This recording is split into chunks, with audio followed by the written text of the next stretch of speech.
वाहिगुरु जी का खालसा वाहिगुरु जी की फतेह। धन धन साहिब श्री गुरु ग्रंथ साहिब जीआं दी पावन हजूरी विच बड़े ही अदबे अते सत्कार दे नाल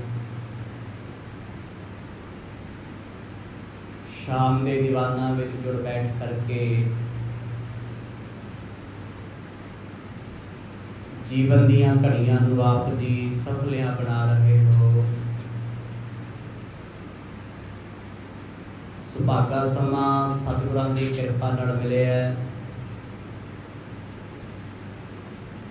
आओ गुरु चरनां विच इहनूं सफला बनाइए। गुर इतिहास की पावन लड़ीवार कथा दे विचों आप जियां ने सरवण कीता सी।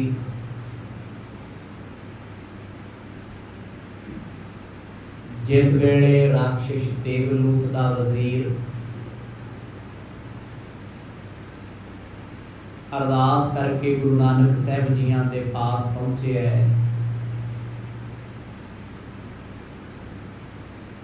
दर्शन करके निहाल होया। अपने जीवन नूं बदलाव विच लैके आउण लई सतगुरां तो आसीस मंगी है। चल के अपने राजे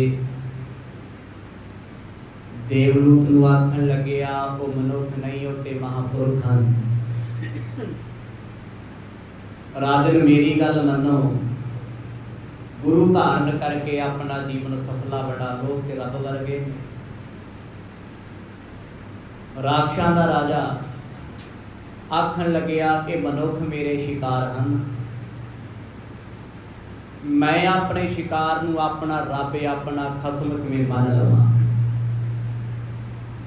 गुस्से विच आके राक्षसां दी फौज नूं लैके पहाड़ी तो उतरिया। जिस पासे गुरु नानक साहब महाराज एक पर्वत की चोटी ते रुख थले बैठे ने, गुस्से विच भरिया पीता उस पासे चले। जो नेड़े आया फौज दे समेत राजा देवलूत राक्षस अन्ना हो गया। कुछ भी दिसदा नहीं, कुछ नजर नहीं आता, अंतां दा दुखी है। पर वजीर आखदा मैनू ते साफ दिसदा है। इन्हां सारे प्रकरणां नूं आप जी ने बड़े विस्तार सहित सरवण कीता है। आओ कुछ समा मन चित बिरतियां नूं एकाग्र चित बनाइए। पाओ प्रेम दी सांझ, बख्शो आसीस। गज वज के आखो जी सतनाम श्री वाहिगुरु साहिब जी। सतनाम श्री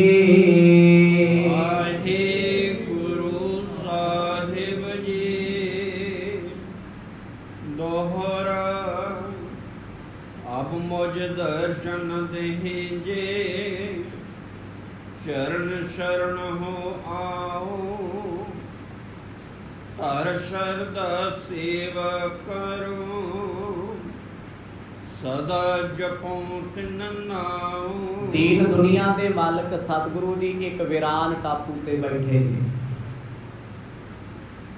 इथों दा राजा जिहदा राज राक्षसां वाला है, शाह काले रंग, उच्चे लंबे कद, जिन्हां दा खाना पीना शराब ते मास। जगत गुरु गुरु नानक साहब जी उन्होंने नजर नहीं आते, अखां तो अन्ना हो गया। पर राजे देवलूत दा वजीर आखण लग्या राजन मैनू ते सतगुर नजर आउंदे दिस रहे आ। वो कहंदा ऐसा की कारण है, सतगुर तुहानू नजर आउंदे आ मैनू क्यों नहीं? वजीर कहता जी मेरा मन शुद्ध है, मेरे मन विच मैल नहीं। तुहाडे मन विच कपट है, छल है, राक्षस बिरती है। इस करके तुहानू रब ते रब दे प्यारे दिसदे नहीं। हंकारी बंदे दा मन मैला हुंदा, इस करके ना रब नजर आवे ना रब दी सृष्टि नजर आवे। आखिरकार ਸ਼ਰਮਿੰਦਾ ਹੋ ਕੇ ਰਾਜਾ ਰਾਖਸ਼ ਦੇਵਲੂਤ ਆਖਣ ਲੱਗਿਆ, ਮੈਂ ਇਹਨਾਂ ਨੂੰ ਆਪਣਾ ਰੱਬ ਗੁਰੂ ਮੰਨਣ ਲਈ ਤਿਆਰ ਹਾਂ, ਪਰ ਮੰਨਾ ਤੇ ਤਾਂ ਜੇ ਮੈਨੂੰ ਦਿਸਦੇ ਹੋ, ਪਰ ਜੇ ਮੈਂ ਪਿੱਛੇ ਮੁੜ ਕੇ ਵੇਖਦਾ ਮੈਨੂੰ ਸਾਫ਼ ਨਜ਼ਰ ਆਉਂਦਾ, ਪਰ ਜਦੋਂ ਇਹਨਾਂ ਫਕੀਰਾਂ ਵੱਲ ਵੇਖਦਾ ਮੈਂ ਤੇ ਮੇਰੀ ਫੌਜ ਅੱਖਾਂ ਤੋਂ ਅੰਨ੍ਹਿਆ ਹੁੰਦੀ ਹੈ। ਸੋ ਭਈ ਦੀਨ ਭਇਓ ਨਿਰਪ ਸਚਬ ਵਿਚਾਰਾ, ਸ਼ੁੱਧ ਆਤਮਹਿ ਜਬ ਨਿਹਾਰਾ। ਜਦੋਂ ਵਜ਼ੀਰ ਨੇ ਵੇਖਿਆ ਰਾਖਸ਼ ਰਾਜਾ ਦੇਵਲੂਤ ਮਨ ਕਰਕੇ ਸਾਫ਼ ਹੋ ਗਿਆ, ਕਪਟ ਕੋਈ ਨਹੀਂ, ਛਲ ਕੋਈ ਨਹੀਂ, ਆਖਣ ਲੱਗਿਆ ਰਾਜਨ ਹੁਣ ਰੱਬ ਦੇ ਦਰ ਤੇਰੀ ਪੁਕਾਰ ਸੁਣੀ ਜਾ ਸਕਦੀ ਹੈ। ਪਰਮਾਤਮਾ ਦੇ ਘਰ ਦੇ ਵਿੱਚ ਉਹੀ ਸਫਲੇ ਨੇ ਜਿਨ੍ਹਾਂ ਅੰਦਰ ਕਪਟ ਨਹੀਂ ਹੈ, ਛਲ ਨਹੀਂ ਹੈ, ਵਰਨਾ ਇੱਥੇ ਦੁਨੀਆ ਧਰਮੀ ਹੋ ਕੇ ਧਾਰਮਿਕ ਬਣ ਕੇ ਵੀ ਅੰਦਰੋਂ ਪਾਪ ਨਾਲ ਭਰੀ ਹੋਈ ਹੈ। ਜੇ ਮਨ ਵਿੱਚ ਛਲ ਅਤੇ ਕਪਟ ਹੈ, ਮਨ ਵਿੱਚ ਬੇਈਮਾਨੀ, ਠੱਗੀ, ਠੋਰੀ, ਚਲਾਕੀ ਤੇ ਝੂਠ ਹੈ, ਮਤ ਜਾਣਿਓ ਤੁਹਾਨੂੰ ਧਰਮ ਦਾ ਲਿਬਾਸ ਬਚਾ ਲਏਗਾ, ਨਹੀਂ ਬਚਾ ਸਕਦਾ। ਬਚਾਏਗਾ ਤਾਂ ਜੇ ਮਨ ਦੀ ਮੈਲ ਕੱਢੀ ਹੋਈ ਹੈ, ਜੇ ਮਨ ਵਿੱਚ ਪਰਕਾ ਬੁਰਾ ਨਹੀਂ ਹੈ, ਪਰਾਏ ਦੀ ਬੁਰਾਈ ਨਹੀਂ ਹੈ। ਜਦੋਂ ਰਾਜੇ ਦਾ ਮਨ ਸ਼ੁੱਧ ਹੋਣ ਲੱਗ ਗਿਆ, ਸ਼ੁੱਧ ਕਿਉਂ ਹੋਇਆ? ਉਹ ਪਹਿਲਾਂ ਸੋਚਦਾ ਸੀ ਮੇਰੇ ਸ਼ਿਕਾਰ ਨੇ, ਇਹ ਮੇਰਾ ਮਾਸ ਹਨ, ਗੋਸ਼ਤ ਹਨ, ਮੈਂ ਕਿਉਂ ਚੁੱਕਾਂ? ਹੰਕਾਰ ਸੀ। ਬੰਦਾ ਬੇਵੱਸ ਹੋ ਕੇ ਰੱਬ ਨੂੰ ਚੇਤੇ ਕਰਦਾ ਹੈ। ਸੁੱਖ ਵਿੱਚ ਰੱਬ ਕਿਸੇ ਨੂੰ ਚੇਤੇ ਨਹੀਂ ਆਉਂਦਾ, ਦੁੱਖਾਂ ਵਿੱਚ ਸਾਰੇ ਰੱਬ ਦੇ ਘਰ ਨੂੰ ਭਰਦੇ। ਜ਼ਿਆਦਾ ਸ਼ਰਧਾ ਕਿੱਥੇ ਮਿਲੇਗੀ ਤੁਹਾਨੂੰ? ਜਾਂ ਸ਼ਮਸ਼ਾਨ ਘਾਟ ਤੇ ਜਾਂ ਹਸਪੀਟਲ ਤੋਂ ਬਾਹਰ। ਇਹ ਦੋ ਥਾਵਾਂ ਨੇ ਜਿੱਥੇ ਬੰਦੇ ਦੇ ਅੰਦਰ ਕਪਟ ਨਹੀਂ ਹੁੰਦਾ, ਛਲ ਨਹੀਂ ਹੁੰਦਾ। ਆਪਣਾ ਹਸਪੀਟਲ ਪਿਆ ਹੁੰਦਾ ਹੈ, ਬੰਦਾ ਕਹਿੰਦਾ ਅੱਗ ਲਾਉਣੀ ਮਾਇਆ ਨੂੰ, ਰੱਬਾ ਤੂੰ ਬਚਾ ਲੈ, ਕਿਸੇ ਤਰੀਕੇ ਨਾਲ ਜਾਨ ਬਚਾਏਗੀ। ਸ਼ਮਸ਼ਾਨ ਭੂਮੀ ਵਿੱਚ ਖੜਿਆ ਬੰਦਾ ਸੋਚਦਾ ਇੱਥੇ ਕਿਸੇ ਦਾ ਕੀ ਹੈ, ਸਾਡਾ ਕੀ ਹੈ, ਪਰ ਬਾਹਰ ਆ ਕੇ ਫੇਰ ਉਹੀ ਮਾਇਆ ਪ੍ਰੇਮ ਲਈ। ਅੱਜ ਕਹਿੰਦੇ ਐਸਾ ਸਾਫ ਸੁਥਰਾ ਮਨ ਉਹਦਾ ਹੋਇਆ, ਆਪਣੇ ਵਜ਼ੀਰ ਨੂੰ ਆਖਦਾ ਮੈਂ ਮਾਫੀ ਮੰਗਦਾ, ਗੁਸਤਾਖੀ ਹੈ, ਮੈਂ ਇਹਨਾਂ ਫਕੀਰਾਂ ਸੰਤਾਂ ਮਹਾਂਪੁਰਖਾਂ ਦਾ ਪ੍ਰਤਾਪ ਨਹੀਂ ਜਾਣਿਆ, ਪਰ ਇੱਕ ਵਾਰ ਬੇਨਤੀ ਤੇ ਕਰਕੇ ਵੇਖ, ਸਾਨੂੰ ਦਰਸ਼ਨ ਦੇ ਦੇ। ਅਜੇ ਤੱਕ ਸਾਨੂੰ ਕੁਝ ਨਜ਼ਰ ਨਹੀਂ ਆਉਂਦਾ। ਸਭ ਗਮਨਿਓ ਸ੍ਰੀ ਗੁਰੂ ਆਚਾਰੀ, ਬਾਂਦੇ ਹੱਥ ਦੇਵ ਬਿਨੈ ਉਚਾਰੀ। ਹੁਣ ਲੱਖਾਂ ਰਾਖਸ਼ਾਂ ਦੇ ਵਿੱਚ ਕੇਵਲ ਇੱਕ ਰਾਖਸ਼ਾਂ ਦਾ ਵਜ਼ੀਰ ਹੈ ਜਿਹਨੂੰ ਸਤਿਗੁਰ ਨਜ਼ਰ ਆਉਂਦੇ ਆ। ਦੋਨੇ ਹੱਥ ਜੋੜ ਕੇ ਰਾਜਾ ਤੇ ਉਹਦੀ ਫੌਜ ਨੂੰ ਖੜਾ ਕੇ ਪਹਾੜ ਚੜ੍ਹ ਕੇ ਸਤਿਗੁਰਾਂ ਦੇ ਕੋਲੇ ਆ ਗਿਆ, ਚਰਨਾਂ ਤੇ ਬੰਦਨਾ ਕਰਕੇ ਕਹਿੰਦਾ ਬਾਬਾ ਜੀ। ਬਾਬਾ ਸ਼ਬਦ ਬਹੁਤ ਪਵਿੱਤਰ ਹੈ, ਪਰ ਅੱਜ ਸਭ ਤੋਂ ਵੱਧ ਬਦਨਾਮ ਹੈ, ਕਿਉਂਕਿ ਜਦੋਂ ਬਾਬਾ ਸ਼ਬਦ ਆਮ ਲੋਕਾਂ ਲਈ ਵਰਤਿਆ ਜਾਣ ਲੱਗ ਜਾਏ, ਕੋਈ ਵੀ ਹੋਵੇ ਉਹਦਾ ਸਤਿਕਾਰ ਨਹੀਂ। ਬਾਬਾ ਉਹਨੂੰ ਕਿਹਾ ਜਾਂਦਾ ਜੋ ਆਤਮਿਕ ਮੰਡਲ ਦੀ ਉਡਾਰੀ ਲਾਵੇ, ਜੋ ਗਿਆਨ ਵਿੱਚ ਪ੍ਰਬੋਧ ਹੋਵੇ। ਗੁਰੂ ਬਾਬਾ ਜੀ ਦੇ ਸਨਮੁਖ ਹੱਥ ਜੋੜ ਕੇ ਆਖਣ ਲੱਗਿਆ, ਕਹਿੰਦਾ ਪਾਤਸ਼ਾਹ ਮੈਂ ਚੱਲ ਕੇ ਆਪ ਜੀ ਦੀ ਸ਼ਰਨ ਵਿੱਚ ਆਇਆ, ਕੇਵਲ ਕਿਰਪਾ ਕਰੋ, ਦਇਆ ਕਰੋ, ਸਾਡੇ ਔਗਣ ਚਿਤਾਰੋ ਨਾ। ਪੂਰਨ ਪੁਰਖ ਸਦਾ ਅਵਨਾਸ਼ੀ, ਗਤ ਦਾਇਕ ਕਾਟਿਤ ਜਮ ਫਾਸੀ। ਜਮਾਂ ਦੀਆਂ ਫਾਹੀਆਂ ਕੱਟਣ ਵਾਲਿਓ, ਆਪ ਮੁਕਤੀ ਦੇ ਦਾਤੇ ਹੋ, ਤੁਹਾਡੀ ਸ਼ਰਨ ਵਿੱਚ ਸਾਰੇ ਆਉਂਦੇ ਆ।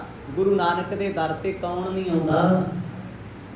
ਉਹ ਸਾਨੂੰ ਲੱਗਦਾ ਸੀ ਸੇਖਾਂ, ਅਸੀਂ ਬੰਦੇ ਆ ਤਾਂ ਤੁਰੇ ਫਿਰਦੇ ਆ। ਇਸ ਦਾਤੇ ਦੇ ਦਰ ਤੇ ਹਰ ਇੱਕ ਸ੍ਰਿਸ਼ਟੀ ਆਉਂਦੀ ਹੈ, ਭੂਤ ਪ੍ਰੇਤ ਜਿੰਨ ਬੈਤਾਲ ਦੇਵਤੇ।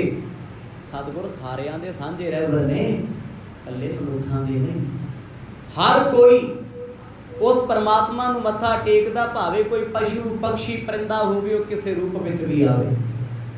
ਪਾਤਸ਼ਾਹ ਕਿਰਪਾ ਕਰੋ, ਜੇ ਮੇਰੇ ਰਾਜੇ ਤੇ ਵੀ ਦਇਆ ਕਰ ਦਿਓ, ਔਗਣ ਨਾ ਚਿਤਾਰੋ, ਕਿਉਂਕਿ ਰਾਜਾ ਕਪਟੀ ਸੀ। ਰਾਜ ਉਹੀ ਕਰਦਾ ਜਿਹਦੇ ਮਨ ਵਿੱਚ ਕਪਟ ਹੋਵੇ। ਇਮਾਨਦਾਰ ਬੰਦਾ ਜੇ ਰਾਜ ਤਖਤ ਤੇ ਬੈਠਾ ਤੇ ਰਾਜ ਕਰ ਨਹੀਂ ਸਕਦਾ। ਕਲਯੁਗ ਦੇ ਸਮੇਂ ਦੁਨੀਆ ਦਾ ਸਭ ਤੋਂ ਵੱਧ ਬੇਈਮਾਨ ਬੰਦਾ ਲੋਕਾਂ ਦੀ ਪਸੰਦ ਦਾ ਰਾਜਨੇਤਾ ਹੁੰਦਾ, ਸਭ ਤੋਂ ਵੱਧ ਪ੍ਰਭੂ, ਤੇ ਭਲੇ ਮਾਨਸ ਨੂੰ ਤੇ ਲੋਕ ਬੰਦਾ ਹੀ ਨਹੀਂ ਸਮਝਦੇ। ਹੁਣ ਇਹ ਰਾਖਸ਼ ਜਿਹਨੇ ਆਪਣੇ ਸਾਰੇ ਟਾਪੂ ਉੱਤੇ ਆਤੰਕ ਮਚਾਇਆ ਹੋਇਆ, ਕੋਈ ਮਨੁੱਖਾ ਨਾਮ ਦਾ ਜੀਵਿਤ ਰਾਜੇ, ਕੋਈ ਮਨੁੱਖ ਆ ਜੇ, ਜਾਨਵਰ ਆ ਜੇ, ਸ਼ਿਕਾਰ ਕਰ ਲੈਂਦੇ ਨੇ। ਰਾਖਸ਼ਾਂ ਦਾ ਖਾਣਾ ਕੀ, ਉਹਨਾਂ ਦੀ ਬਿਰਤੀ ਕੀ। ਪਰ ਇਹਨੇ ਉਸ ਬਿਰਤੀ ਦੇ ਸਦਕਾ ਗੁਰੂ ਨਾਨਕ ਸਾਹਿਬ ਨੂੰ ਵੀ ਨਹੀਂ ਬਖਸ਼ਿਆ। ਕਹਿੰਦਾ ਸੀ ਇਹ 3 ਮਨੁੱਖ ਮੇਰਾ ਸ਼ਿਕਾਰ ਹਨ, ਇਹਨਾਂ ਨੂੰ ਮੈਂ ਮਾਰ ਮੁਕਾਵਾਂਗਾ। ਸੰਤ ਰੂਪ ਸਭ ਕੇ ਸੁਖਦਾਈ, ਅਬ ਪ੍ਰਤੀਤ ਤੁਮਾਰੀ ਆਈ। ਵਜ਼ੀਰ ਕਹਿੰਦਾ ਪਾਤਸ਼ਾਹ ਜੀ ਮੇਰੇ ਰਾਜੇ ਨੂੰ ਆਪ ਤੇ ਭਰੋਸਾ ਹੋਇਆ, ਪਰ ਹੋਇਆ ਬੜੀ ਦੇਰ ਬਾਅਦ ਹੈ। ਉਹਦੇ ਵੀ ਤਰਸ ਕਰਦੇ। ਬੇਸ਼ੱਕ ਖਰਬੂਜੇ ਨੂੰ ਵੇਖ, ਖਰਬੂਜਾ ਪੱਕਦਾ ਹੈ, ਚਲੋ ਪੱਕਿਆ ਤੇ ਸਹੀ, ਗਲਿਆ ਤੇ ਨਹੀਂ। ਬੇਸ਼ੱਕ ਉਹ ਰਾਖਸ਼, ਉਹਦੀ ਬਿਰਤੀ ਮਾੜੀ ਹੈ, ਉਹ ਕਿਸੇ ਹੋਰ ਤਰੀਕੇ ਨਾਲ ਸੋਚਦਾ ਸੀ ਗੁਰੂ ਸਾਹਿਬ ਬਾਰੇ, ਪਰ ਆਪਣੇ ਵਜ਼ੀਰ ਨੂੰ ਵੇਖ ਕੇ ਉਹਦੇ ਮਨ ਤੇ ਪ੍ਰਭਾਵ ਪਿਆ ਤੇ ਚੰਗਾ ਨਹੀਂ ਕਮਾਇਆ, ਚੰਗਾ ਹੀ ਹੈ।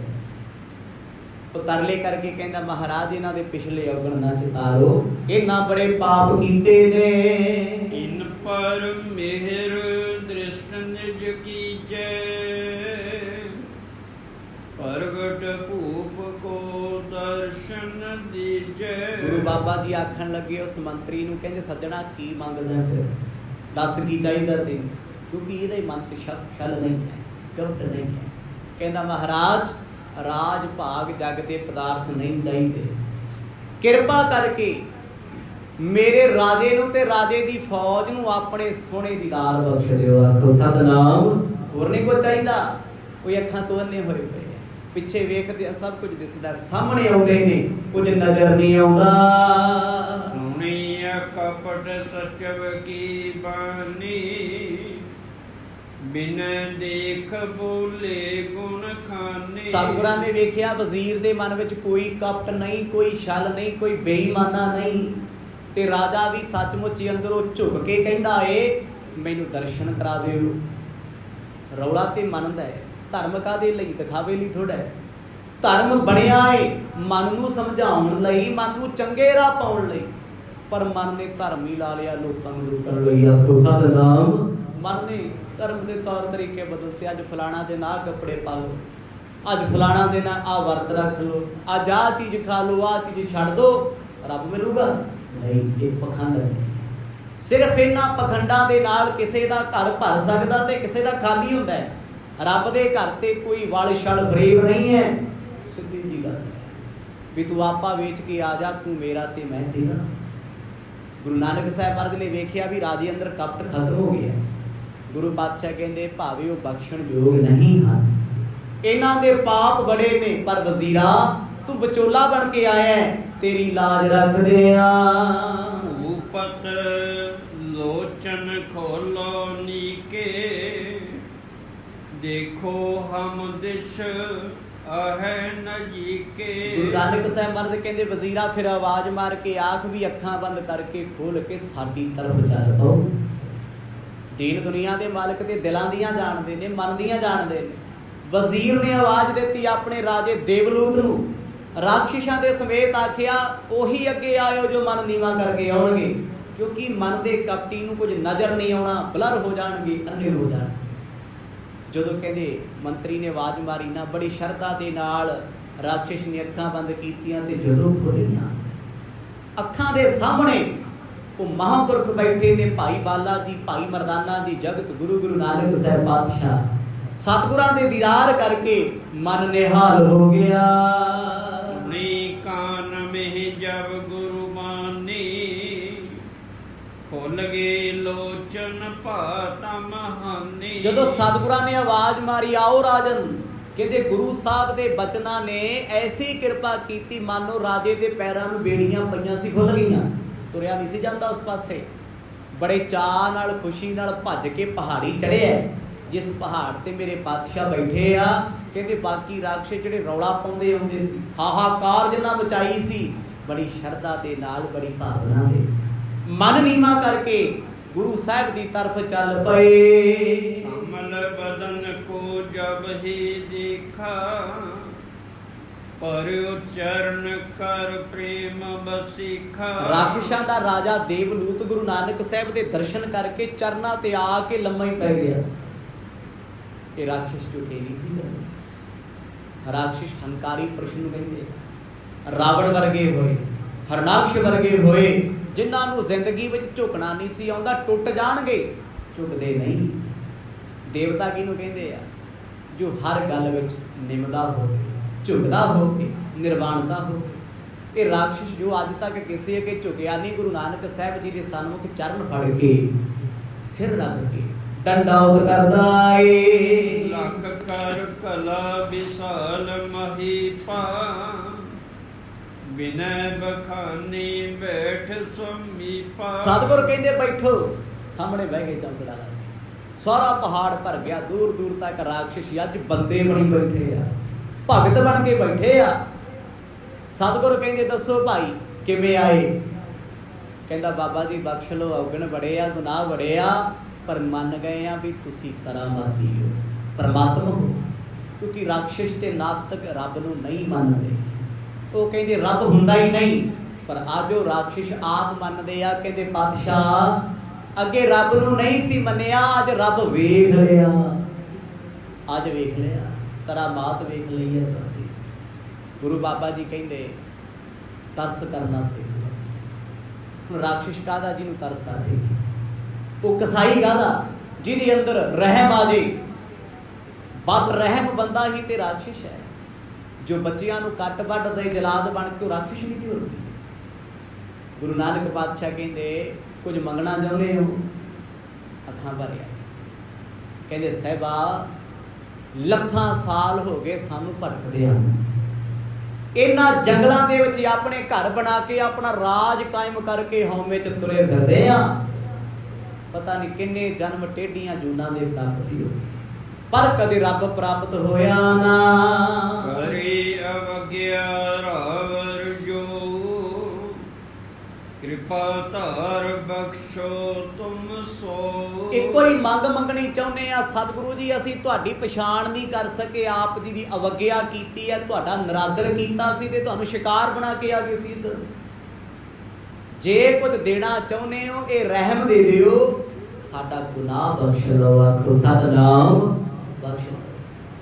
ਇੱਕ ਰਾਖਸ਼ ਦੀ ਬੁੱਧੀ ਸਿੱਧੀ ਹੋ ਗਈ ਹੈ। ਉਹ ਬਿਰਤੀ ਕਰਕੇ ਬੰਦਾ ਸ਼ੈਤਾਨ ਆ ਤੇ ਬਿਰਤੀ ਕਰਕੇ ਸਾਧ ਹੈ, ਬਿਰਤੀ ਕਰਕੇ ਚੋਰ ਹੈ। ਹੁਣ ਚੋਰਾਂ ਦੇ ਕਿਹੜਾ ਸਿੰਘ ਲੱਗੇ ਹੁੰਦੇ, ਠੱਗਾਂ ਦੇ ਕਿਹੜਾ ਪੂਛ ਲੱਗੀ? ਬਿਰਤੀ ਕਰਕੇ ਹੀ ਹੈ। ਬਿਰਤੀ ਕਰਕੇ ਬੰਦਾ ਸਾਊ ਹੈ, ਬਿਰਤੀ ਕਰਕੇ ਚਲਾਕ ਹੈ, ਬਿਰਤੀ ਕਰਕੇ ਭਗਤ ਹੈ, ਬਿਰਤੀ ਕਰਕੇ ਰਾਖਸ਼ ਹੈ। ਇੱਕਦਮ ਬਿਰਤੀ ਤਬਦੀਲ ਹੋਈ। ਅੱਜ ਉਹ ਆਪਣੇ ਗੁਨਾਹ ਦੀ ਮਾਫੀ ਮੰਗਦਾ, ਕਹਿੰਦਾ ਹਜ਼ੂਰ ਮੈਂ ਆਪ ਜੀ ਦਾ ਨਿਰਾਦਰ ਕਰ ਬੈਠਾ, ਮੇਰੇ ਤੇ ਤਰਸ ਕਰੋ। ਚਲੋ ਨਗਰ ਮੇ ਕਰੋ ਬਸੇਰਾ, ਸਭ ਰਾਖਸ਼ ਦਲ ਲਖ ਕਰ ਚੇਰਾ। ਸਾਹਿਬ ਦੀਆ ਰਾਖਸ਼ਾਂ ਦੇ ਦਲ ਨੂੰ ਆਪਣਾ ਸਮਝੋ। ਇਹ ਸੇਵਕ ਨੇ ਤੁਹਾਡੇ ਜਿੰਨੇ ਰਾਖਸ਼ ਬੈਠੇ ਆ, ਇਹਨਾਂ ਨੂੰ ਆਪਣੇ ਸੇਵਕ ਜਾਣੋ ਤੇ ਨਗਰ ਵਿੱਚ ਫੇਰੀ ਪਾਓ। ਸਾਡੀ ਨਾ ਬਹੁਤ ਛੋਟੀ ਸੋਚ ਹੈ ਸੱਚੀ। ਅਸੀਂ ਪਤਾ ਕਿੱਥੇ ਖੜੇ ਵੀ ਗੁਰਦੁਆਰੇ ਸਿਰਫ ਅਸੀਂ ਸਿੱਖ ਜਾ ਸਕਦੇ ਹਾਂ, ਹੋਰ ਕੋਈ ਨਹੀਂ। ਭਾਈ ਗੁਰੂ ਨਾਨਕ ਸਾਹਿਬ ਮਹਾਰਾਜ, ਗੁਰੂ ਗ੍ਰੰਥ ਸਾਹਿਬ ਜੀ ਸ੍ਰਿਸ਼ਟੀ ਦੇ ਮਾਲਕ ਨੇ, ਜਾਂ ਤੇ ਸ੍ਰਿਸ਼ਟੀ ਦੇ ਮਾਲਕ ਕਹਿਣਾ ਛੱਡ ਦਿਓ। ਇਹ ਕਿਹਾ ਕਰੋ ਵੀ ਇਹ ਬੰਦਿਆਂ ਦੇ ਗੁਰੂ ਨੇ, ਮਨੁੱਖਾਂ ਦੇ ਗੁਰੂ ਨੇ। ਜਦੋਂ ਸ੍ਰਿਸ਼ਟੀ ਸ਼ਬਦ ਆ ਜਾਏ ਉਹ ਚ ਭੂਤ ਪ੍ਰੇਤ ਜਿੰਨ ਬੈਤਾਲ ਪਸ਼ੂ ਪਕਸ਼ੀ ਹਰ ਤਰ੍ਹਾਂ ਦੇ ਜੀਵ ਜੋ ਇਨਵਿਜ਼ੀਬਲ ਨੇ, ਨਜ਼ਰ ਨਹੀਂ ਆਉਂਦੇ, ਇੱਕ ਵਿਜ਼ੀਬਲ ਜੋ ਦਿਸ ਰਹੇ ਆ, ਉਹ ਸਭ ਦੇ ਮਾਲਕ ਨੇ। ਜੇ ਭੂਤਾਂ ਪ੍ਰੇਤਾਂ ਨੇੜੇ ਨਾ ਆਉਣਾ ਹੁੰਦਾ ਤੇ ਗੁਰੂ ਨਾਨਕ ਪਾਤਸ਼ਾਹ ਕੋਲ ਕਿਉਂ ਆ ਗਏ? ਕੌਡਾ ਰਾਖਸ਼ ਕਿਉਂ ਆਇਆ? ਗੁਰੂ ਕਲਗੀਧਰ ਪਾਤਸ਼ਾਹ ਜਿਸ ਵੇਲੇ ਬਠਿੰਡੇ ਦੀ ਧਰਤੀ ਤੇ ਜਾ ਰਹੇ ਨੇ, ਪਿੰਡ ਭਗਤਾ ਭਾਈ ਦਾ ਭੂਤਾਂ ਵਾਲਾ ਖੂਹ ਅੱਜ ਵੀ ਬਣਿਆ, ਉਹ ਕਿਉਂ ਆਏ? ਮਹਾਰਾਜ ਕੋਲ ਚੱਲ, ਗੁਰੂ ਕੋਲ ਦੇ ਭੂਤ ਨਹੀਂ ਆਉਂਦੇ। ਤੇ ਗੁਰੂ ਅੰਗਦ ਦੇ ਪਾਤਸ਼ਾਹ ਨੇ ਗੋਇੰਦਵਾਲ ਸਾਹਿਬ ਵਸਾਉਣ ਦਾ ਹੁਕਮ ਗੁਰੂ ਅਮਰਦਾਸ ਪਾਤਸ਼ਾਹ ਨੂੰ ਕੀਤਾ, ਤੇ ਉਹ ਚੱਲ ਕੇ ਉਹੀ ਭੂਤਾਂ ਪ੍ਰੇਤਾਂ ਨੇ ਫਿਰ ਡੇਰਾ ਸਰਹੰਦ ਦੀ ਧਰਤੀ ਤੇ ਕਰ ਲਿਆ, ਜਿੱਥੇ ਏਡਾ ਪਾਪ ਹੋਇਆ। ਦਿੱਲੀ ਦੀ ਧਰਤੀ ਤੇ ਕੀਤਾ। ਗੁਰੂ ਤੇਗ ਬਹਾਦਰ ਸਾਹਿਬ ਜੀ ਨੇ ਉਸ ਜਿੰਨ ਦਾ ਉਧਾਰ ਕੀਤਾ, ਪ੍ਰੇਤ ਦਾ, ਜਿਸ ਕਿਲੇ ਵਿੱਚ ਗੁਰੂ ਕੇ ਸਿੱਖਾਂ ਨੂੰ ਵੀ ਬੰਦ ਕੀਤਾ ਹੋਇਆ ਸੀ। ਇਹ ਤੇ ਸਾਰਿਆਂ ਨੂੰ ਬਖਸ਼ਣ ਵਾਲਾ। ਪਸ਼ੂ ਪ੍ਰੇਤ ਮੁਗਧ ਕੋ ਤਾਰੇ, ਪਾਹਨ ਪਾਰੇ ਉਤਾਰੇ। ਇੱਕ ਪਾਸੇ ਤੇ ਕਹਿੰਦੇ ਆ ਤੂੰ ਪਸ਼ੂਆਂ ਨੂੰ ਤਾਰਦਾ, ਪੱਥਰਾਂ ਨੂੰ ਤਾਰਦਾ, ਮੁਗਧਾਂ ਨੂੰ ਤਾਰਦਾ। ਮੁਗਧ ਕਿਹੜੇ ਆ? ਭੂਤ ਪ੍ਰੇਤ। ਦੂਜੇ ਪਾਸੇ ਸਿੱਖ ਕਹਿੰਦਾ ਲੈ ਗੁਰਦੁਆਰੇ ਭੂਤ ਕਿੱਥੋਂ ਵੜ ਜੂ। ਮੈਂ ਕਹਿੰਦਾ ਜਿੰਨੇ ਭੂਤ ਪ੍ਰੇਤ ਧਾਰਮਿਕ ਥਾਵਾਂ ਤੇ ਉਹਨੇ ਕਿਤੇ ਇੱਕ ਤੇ ਸਾਡੇ ਵਰਗੇ ਜਿਹੜੇ ਸ਼ਰੇਆਮ ਹੀ ਕਿਸੇ ਦੇ ਦਰਸ਼ਨ ਨਹੀਂ ਕਰਦੇ। ਇੱਕ ਉਹ ਸੂਖਸ਼ਮ ਰੂਹਾਂ ਦਾ ਫਰਕ ਹੈ। ਭੂਤਾਂ ਪ੍ਰੇਤਾਂ ਜਿੰਨਾਂ ਬੇਤਾਲਾਂ ਦੇ ਵਿੱਚ ਵੀ ਚੰਗੀ ਵਿਰਤੀ ਵਾਲੇ ਵੀ ਆ ਤੇ ਮਾੜੀ ਵਾਲੇ ਵੀ ਆ। ਦੁਨਿਆਵੀ ਤੌਰ ਤੇ ਸ਼ਰਾਬੀ ਲੋਕ ਨਹੀਂ ਵੜ ਜਾਂਦੇ ਆ ਕਿ ਗੁਰਦੁਆਰੇ ਧਾਰਮਿਕ ਥਾਵਾਂ ਤੇ ਨਹੀਂ ਆਉਂਦੇ, ਬੁਰੇ ਲੋਕ ਵੀ ਆਉਂਦੇ, ਚੋਰ ਵੀ ਆਉਂਦੇ ਆ। ਕਿ ਗੁਰੂ ਸਾਹਿਬ ਕਹਿੰਦੇ ਇੱਥੇ ਇਕੱਲਾ ਉਹ ਬੈਠੇ ਜਿਹਨੇ ਅੰਮ੍ਰਿਤ ਛਕਿਆ ਬਾਕੀ ਬਾਹਰ ਨਹੀਂ। ਉਹ ਸਾਂਝਾ ਸਾਹਿਬ ਹੈ, ਸਭ ਦਾ ਸਾਂਝਾ। ਜਦ ਕਿਸੇ ਨੂੰ ਕਿਸੇ ਦਾ ਸਹਾਰਾ ਨਹੀਂ ਮਿਲਦਾ, ਉਹ ਕੋਈ ਵੀ ਜੂਨ ਹੋਵੇ, ਫਿਰ ਉਹ ਰੱਬ ਦੇ ਦਰ ਤੇ ਆ ਕੇ ਪੁਕਾਰ ਕਰਦੀ ਆਖੋ ਸਤਿਨਾਮ। ਪਰਮੇਸ਼ਰ ਸਭ ਦਾ ਸਾਂਝਾ ਹੈ। ਜੇ ਸਾਂਝਾ ਸੀ ਨਾ, ਉਹਨੇ ਹਾਥੀ ਦੀ ਰੱਖਿਆ, ਉਹਨੇ ਕਿੰਨਿਆਂ ਦੀ ਰੱਖਿਆ ਕੀਤੀ, ਕਿੰਨੇ ਜੀਵ ਜੰਤੂਆਂ ਨੂੰ ਬਚਾਇਆ। ਇਤਿਹਾਸ ਭਰਿਆ ਪਿਆ ਸਾਰੇ ਧਰਮਾਂ ਦਾ, ਉਹ ਸਭ ਦੀ ਸੁਣਦਾ। ਉਹ ਕੀੜੀ ਦੀ ਵੀ ਸੁਣਦਾ ਤੇ ਹਾਥੀ ਦੀ ਵੀ ਸੁਣਦਾ, ਇਕੱਲੇ ਬੰਦਿਆਂ ਦੀ ਨਹੀਂ ਸੁਣਦਾ, ਕਿਉਂਕਿ ਉਹ ਮਾਲਕ ਹੈ ਸ੍ਰਿਸ਼ਟ ਦਾ, ਸਾਰੀ ਸ੍ਰਿਸ਼ਟੀ ਦਾ। ਅੱਜ ਆਖਣ ਲੱਗੇ ਪਾਤਸ਼ਾਹ ਸਾਡੇ ਨਗਰ ਵਿੱਚ ਆਓ, ਇਹ ਨਗਰ ਤੁਹਾਡਾ ਹੈ। ਕੀ ਰਾਖਸ਼ ਸਿੱਖ ਨਹੀਂ ਬਣ ਸਕਦੇ? ਕੀ ਦੇਵਤੇ ਦੇਵਤੇ ਹੀ ਰਹਿਣਗੇ? ਕੋਈ ਪਤਾ ਨਹੀਂ ਦੇਵਤਾ ਕਦੋਂ ਰਾਖਸ਼ ਬਣ ਜੇ ਤੇ ਰਾਖਸ਼ ਕਦੋਂ ਦੇਵਤਾ ਬਣ ਜੇ। ਇਹਨੂੰ ਕਹਿੰਦੇ ਆ ਭਿਖਾਰੀ ਤੇ ਰਾਜ ਕਰਾਵੇ, ਰਾਜਾ ਤੇ ਭਿਖਾਰੀ, ਖਲ ਮੂਰਖ ਤੇ ਪੰਡਤ ਕਰਵੋ, ਪੰਡਤ ਤੇ ਭੋਗਧਾਰੀ। ਗੁਰੂ ਬੰਦਿਆਂ ਦਾ ਨਹੀਂ ਹੈ, ਸ੍ਰਿਸ਼ਟੀ ਦਾ ਏ, ਮਨੁੱਖਤਾ ਦਾ ਏ, ਮਾਨਵਤਾ ਦਾ ਏ, ਕੁੱਲ ਜਹਾਨ ਤੇ ਕਾਇਨਾਤ ਦਾ ਹੈ। ਤੇ ਜਿੱਦਣੇ ਅਸੀਂ ਸਿੱਖਾਂ ਨੇ ਗੁਰੂ ਗ੍ਰੰਥ ਸਾਹਿਬ ਮਹਾਰਾਜ ਨੂੰ ਕੁੱਲ ਕਾਇਨਾਤ ਦਾ ਗੁਰੂ ਮੰਨ ਲਿਆ, ਸਾਡਾ ਉਧਾਰ ਹੀ ਉਸ ਦਿਨ। ਅਜੇ ਤੇ ਅਸੀਂ ਜਾਤਾਂ 'ਚ ਵੰਡੇ ਹੋਏ ਆ, ਧਰਮ ਦੀਆਂ ਪਿਰਤਾਂ 'ਚ ਵੰਡੇ ਹੋਏ ਆ। ਆਹ ਫਲਾਣਾ ਕਿਵੇਂ ਗੁਰਦੁਆਰੇ ਆ ਗਿਆ, ਇੱਥੇ ਤੇ ਫਲਾਣਿਆਂ ਦੇ ਭਾਂਡੇ ਵੱਖ ਨੇ, ਥਾਂ ਲਿਖਿਆ ਹੋਇਆ ਜਾਓ। ਸੰਤਾਂ ਦੀ ਮਰਿਆਦਾ ਅਨੁਸਾਰ ਸ਼ੂਦਰਾਂ ਦੇ ਭਾਂਡੇ, ਜੱਟਾਂ ਦੇ ਭਾਂਡੇ। ਦੱਸ ਸਿੱਖਾਂ ਵਿੱਚ ਵੀ ਇਹੋ ਜਿਹੇ ਗੁਰਦੁਆਰੇ ਬਣੇ, ਇਹੋ ਜਿਹੇ ਡੇਰੇ ਬਣੇ। ਕਿਹੜੀ ਸੋਚ ਹੈ? ਜਿਸ ਗੁਰੂ ਨਾਨਕ ਸਾਹਿਬ ਨੇ ਕਿਸੇ ਰਾਖਸ਼ ਦੀ ਜਾਤ ਨਹੀਂ ਵੇਖੀ, ਜਿਸ ਗੁਰੂ ਨਾਨਕ ਬਾਬਾ ਜੀ ਨੇ ਕਿਸੇ ਨੂੰ ਛੋਟਾ ਵੱਡਾ ਨਹੀਂ ਜਾਣਿਆ, ਉਹ ਹਰ ਦੇਸ਼ ਵਿੱਚ ਗਏ। ਬੜੇ ਲੋਕ ਨੇ, ਬੜੇ ਇਲਾਕਿਆਂ ਦੇ ਜੋ ਨਹਾਉਂਦੇ ਵੀ ਨਹੀਂ ਸੀ। ਕਿ ਗੁਰੂ ਸਾਹਿਬ ਨਹੀਂ ਗਏ ਉੱਥੇ? ਆ ਬੰਗਾਲ ਦਾ ਇਲਾਕਾ, ਕਿਹੜੇ ਕਿਹੜੇ ਇਲਾਕੇ 'ਚ ਮਹਾਰਾਜ ਵਿਚਰ ਰਹੇ ਆ, ਅਸਾਮ ਦਾ ਇਲਾਕਾ, ਹਰ ਤਰ੍ਹਾਂ ਦੇ ਲੋਕ ਨੇ। ਸਾਡੇ ਵਰਗੇ ਥੋੜਾ ਵੀ ਸਾਬਣ ਚੱਕੀ ਫਿਰਦੇ ਆ ਉਹ ਹਰ ਵੇਲੇ ਨਹੀਂ, ਹਰ ਤਰ੍ਹਾਂ ਦੇ ਲੋਕ ਸਨ। ਪਹਾੜੀ ਲੋਕ ਸਨ, ਤਿੱਬਤ ਵਰਗੇ ਲੋਕ, ਤਿੱਬਤੀ ਜਿਹੜੇ ਇੱਕ ਹਫ਼ਤਾ ਉਦੋਂ ਨਹਾਉਂਦੇ ਨਹੀਂ ਸੀ ਬਰਫਾਂ। ਕੀ ਉੱਥੇ ਮਹਾਰਾਜ ਨਹੀਂ ਗਏ? ਗੁਰੂ ਕਿਸੇ ਦੀ ਜਾਤ, ਕਿਸੇ ਦਾ ਸਰੀਰ ਨਹੀਂ ਵੇਖਦਾ, ਸਤਿਗੁਰ ਅੰਦਰ ਵੇਖਦੇ ਨੇ। ਅੱਜ ਰਾਖਸ਼ਾਂ ਕੋਲ ਗੁਰੂ ਨਾਨਕ ਸਾਹਿਬ ਮਹਾਰਾਜ ਬੈਠੇ ਆ, ਬੈਠਣ ਕਿਉਂ ਨਾ ਬਈ? ਮਾਲਕ ਨੇ ਸ੍ਰਿਸ਼ਟੀ ਦੇ। ਅਗਲੇ ਤਰਲੇ ਕਰਦੇ ਆ, ਮਿੰਨਤਾਂ ਕਰਦੇ ਆ, ਤੇ ਜੇ ਉਹ ਗੁਰੂ ਬਾਬਾ ਜੀ ਕੋਲ ਬੈਠੇ ਤੇ ਅੱਜ ਰਾਖਸ਼ ਨਹੀਂ ਰਹੇ। ਆਖੋ ਸਤਿਨਾਮ। ਬੰਦਿਆਂ ਤੋਂ ਵੀ ਚੰਗੇ ਬਣ, ਤਰਲੇ ਕਰਦੇ ਆ, ਮਹਾਰਾਜ ਇਸ ਪਹਾੜੀ ਤੋਂ ਉੱਠੋ, ਆਓ ਸਾਡੇ ਨਗਰ ਵਿੱਚ। ਨਗਰ ਕਿਹੋ ਜਿਹਾ ਉਹਨਾਂ ਦਾ? ਜੰਗਲੀ ਹੈ। ਜੰਗਲ 'ਚ ਉਹਨਾਂ ਛੰਨਾ ਬਣਾਈਆਂ ਭੂਤਾਂ ਪ੍ਰੇਤਾਂ ਨੇ, ਉੱਥੇ ਵਸਦੇ ਆ। ਬਿਆਬਾਨ ਹੈ ਬੜੀ ਦੂਰ ਤੱਕ, ਕਿਸੇ ਮਨੁੱਖ ਦੀ ਵਸੋਂ ਨਹੀਂ ਹੈ। ਜਾਨਵਰ ਵੀ ਇਸ ਟਾਪੂ ਤੇ ਉਹਨਾਂ ਮਾਰ ਖਾ ਲਏ, ਖਤਮ ਕਰ ਦਿੱਤੇ ਆ। ਛੇਤੀ ਕੋਈ ਜਹਾਜ਼ ਸ਼ਿਪ ਇਸ ਪਾਸੇ ਨਹੀਂ ਆਉਂਦਾ। ਸਤਿਗੁਰੂ ਕਹਿੰਦੇ ਮਰਦਾਨਿਆ ਫਿਰ ਕਿਵੇਂ ਆ ਭਾਈ? ਉਹ ਨਹੀਂ ਹਾਮੀ ਭਰਦਾ ਜਾ। ਉਹਦੇ ਪਹਿਲਾਂ ਕਹਿੰਦਾ ਸੀ ਬਾਬਾ ਮਰਨੀ ਮਰ ਜੂ, ਇਸ ਪਿੰਡ 'ਚ ਪੈਰ ਨਹੀਂ ਪਾਉਂਦਾ। ਗੁਰੂ ਬਾਬਾ ਜੀ ਕਹਿੰਦੇ ਮਰਦਾਨਿਆ ਦੱਸ ਫਿਰ ਭਾਈ, ਰਾਜਾ ਚੱਲ ਕੇ ਆਇਆ, ਆਓ ਭਗਤ ਕਰਨਾ ਏ। ਹੋਏ ਦੀਨਪੁਰ ਕੋਲੇ ਆਏ, ਸੁੰਦਰ ਮੰਦਰ ਵਿੱਚ ਬਸਾਏ। ਆਖਰਕਾਰ ਗੁਰੂ ਬਾਬਾ ਜੀ ਨੇ ਭਾਈ ਬਾਲਾ ਮਰਦਾਨਾ ਜੀ ਨੂੰ ਬਚਨ ਆਖਿਆ, ਸਾਨੂੰ ਜਾਣਾ ਚਾਹੀਦਾ ਹੈ। ਪਿਆਰ ਕਰਦਾ, ਪਿਆਰ ਦਾ ਕੋਈ ਜਾਤ ਧਰਮ ਤੇ ਮਜ਼ਹਬ ਨਹੀਂ ਹੁੰਦਾ। ਪ੍ਰੇਮ ਕਰਨ ਵਾਲੇ ਦੇ ਅੰਦਰ ਕੋਈ ਕਪਟ, ਕੋਈ ਛੋਟਾ ਵੱਡਾ ਤੇ ਜਾਤ ਨਹੀਂ ਹੁੰਦੀ। ਉਹ ਜਿਹਨੇ ਵੀ ਪ੍ਰੇਮ ਕੀਤਾ ਰੱਬ ਮਿਲੇ ਉਹਨਾਂ ਨੂੰ ਹੈ। ਜਾਤਾਂ ਦੇ ਕੋੜ ਵਾਲਿਆਂ ਨੂੰ ਕਿਤੇ ਰੱਬ ਮਿਲੇ? ਪਹਿਲਾਂ ਵੀ ਖਾਲੀ ਸੀ, ਅੱਜ ਵੀ। ਸਤਿਗੁਰ ਜੀ ਉਸ ਪਹਾੜੀ ਤੋਂ ਉੱਠ ਪਏ।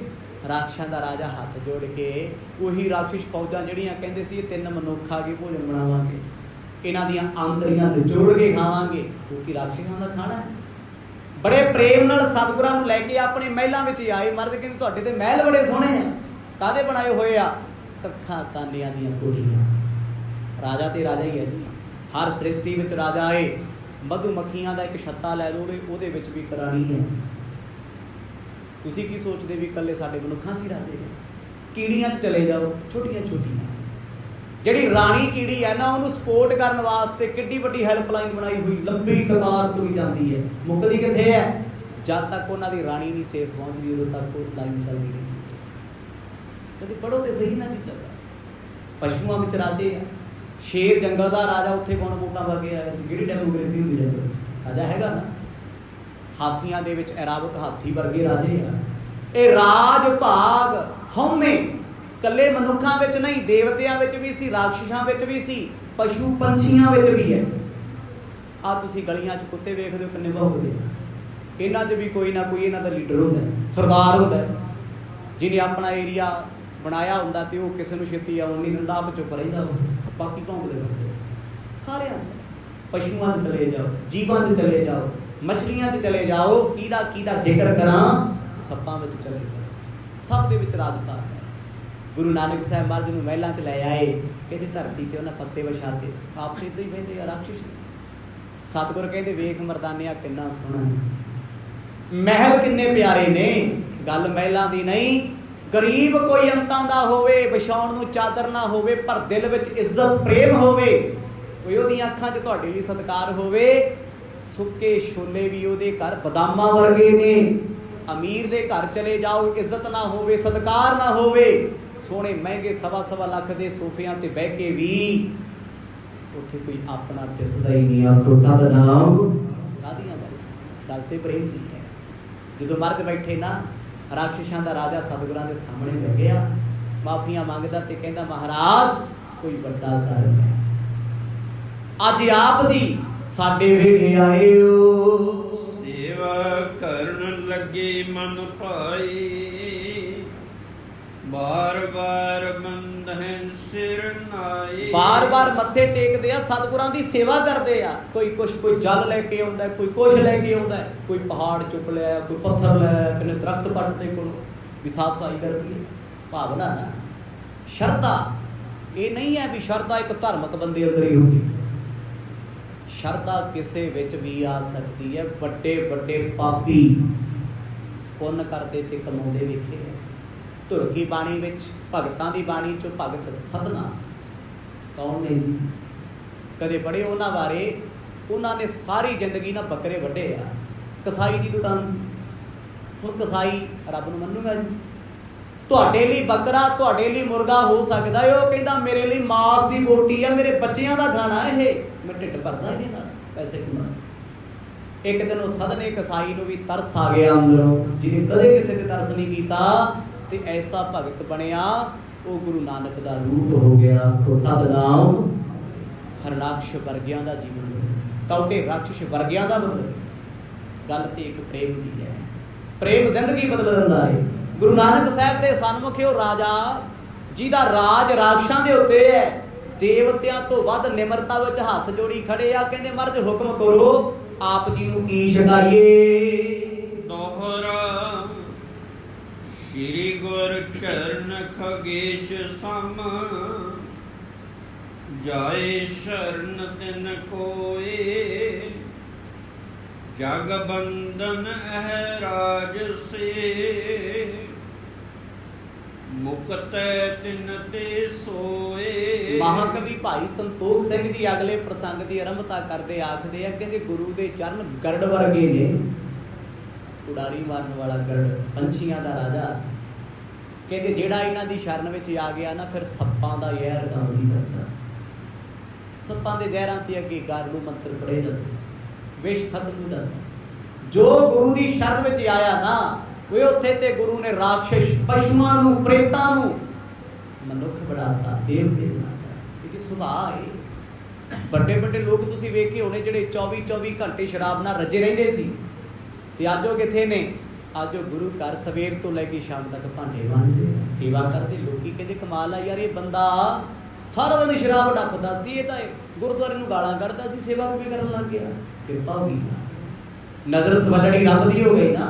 ते किहो जिहा भी हुंदा है गुरु घर नाल जुड़िया सी धार्मिक सी बाल कटाई फिरदा लोकी कहंदे यार तू ते सिख सी तू तेनू ते कीर्तन बड़ा सोहना आउंदा सी तू ते गुरु घर बहुत जांदा सी कहंदा बस यार मेरी ते बाबे नाल लड़ाई हो गई नाले चलन दे ਇਹੋ ਜਿਹੇ भी ਹੁੰਦੇ ਆ इत्थे किरपा की गल है। मर्द की ऐसी किरपा जो हुई ना मंत्री सामने आया कहंदा हजूर साडा जिहड़ा भोजन है मैनू पता तुसीं वो प्रवान नहीं करना उन्हां दा भोजन की है मांस मच्छी ਰਾਖਸ਼ ਕੱਚਾ ਭੋਜਨ ਖਾਂਦੇ ਆ, ਕੋਈ ਜਾਨਵਰ ਆ ਜੇ, ਸ਼ਿਕਾਰ ਆ ਜੇ, ਪਾੜ ਕੇ ਅੰਦਰ ਖਾ ਲੈਂਦੇ। ਜਿਵੇਂ ਅੱਜ ਕੱਲ੍ਹ ਸਪੋਜ਼ ਕਰੋ ਚਾਈਨਾ ਦੇ ਲੋਕ, ਜਾਪਾਨ ਦੇ ਲੋਕ ਰਾਖਸ਼ੀ ਨੇ, ਨਾਸਤਕ ਨੇ, ਨਹੀਂ ਮੰਨਦੇ ਰੱਬ ਨੂੰ, ਪਰ ਤਰੱਕੀਆਂ ਬੜੀਆਂ ਉਹਨਾਂ ਕੀਤੀਆਂ। ਧਾਰਮਿਕ ਬੰਦਿਆਂ ਨੇ ਤੇ ਕੰਪਿਊਟਰ ਵੀ ਟੇਵੇ ਕੱਢਣ ਲਾਤਾ। ਆਖੋ ਸਤਿਨਾਮ। ਗੋਰਿਆਂ ਨੇ ਕੰਪਿਊਟਰ ਬਣਾਇਆ, ਟੈਕਨੋਲੋਜੀ ਚੰਗੇ ਕੰਮਾਂ ਲਈ, ਵੀ ਚਲੋ ਬੰਦੇ ਦਾ ਕੰਮ ਸੌਖਾ ਕਰ ਦੂ। ਸਾਡੇ ਵਾਲਿਆਂ ਦੇ ਧੱਕੇ ਚੜ ਗਿਆ। ਸਵੇਰੇ ਸਵੇਰੇ ਟੀਵੀ ਤੇ ਲੈ ਕੇ ਬੈਠੇ, ਉਹ ਵੀ ਹੁਣ ਕੱਢੀ ਜਾਂਦਾ ਹੈ ਵੀ ਅੱਜ ਫਲਾਣੀ ਰਾਸ਼ੀ, ਅੱਜ ਫਲਾਣਾ ਹੋ ਗਿਆ। ਤੇ ਕਿਹੜੇ ਕੰਮੀ ਲਾ ਰਹੇ, ਟੈਕਨੋਲੋਜੀ ਕਿਹੜੇ ਪਾਸੇ ਲਾਤੀ ਅਸੀਂ ਨੇ? ਅੰਧ ਵਿਸ਼ਵਾਸ ਵਿੱਚ, ਪਖੰਡ ਵਿੱਚ। ਪਰ ਕਿਰਪਾ ਜਦੋਂ ਹੋਣੀ ਆ ਨਾ, ਉਹਨੇ ਜਾਤ, ਮਜ਼ਹਬ, ਧਰਮ, ਵੇਸ਼ ਭੂਸ਼ਾ ਕਦੇ ਦੇਸ਼ ਨਹੀਂ ਵੇਖਣਾ। ਸ੍ਰੀ ਬਾਲਾ ਸੰਦਰਵਾਚ ਚੌਪਈ ਸੁਣੋ ਗੁਰੂ ਅੰਗਦ ਗਤ ਦਾਨੀ ਕਥਾ ਰਸਾਲ ਵਿਸਾਲ ਸੁਹਾਨੀ। ਭਾਈ ਬਾਲਾ ਜੀ ਕਹਿੰਦੇ ਐ ਗੁਰੂ ਅੰਗਦ ਦੇਵ ਮਹਾਰਾਜ, ਇਸ ਆਨੰਦਮਈ ਕਥਾ ਨੂੰ ਅੱਗੇ ਸੁਣੋ ਜੋ ਕੁਝ ਸਾਡੇ ਨਾਲ ਬੀਤਿਆ। ਕਹਿੰਦੇ ਹੱਥ ਜੋੜ ਕੇ ਰਾਜਾ ਖੜੇ ਆ, ਕਹਿੰਦਾ ਮਹਾਰਾਜ ਜਿਹੜਾ ਭੋਜਨ ਅਸੀਂ ਛਕਦੇ ਆ ਤੁਸੀਂ ਹੱਥ ਨਹੀਂ ਲਾਉਣਾ, ਕਿਉਂਕਿ ਮਾਸ, ਮੱਛੀ, ਸੁਰਾ, ਭਾਂਗ ਇਹ ਤੋਂ ਮਰਦ ਦੂਰ ਨੇ, ਨੇੜੇ ਨਹੀਂ ਹੁੰਦੇ।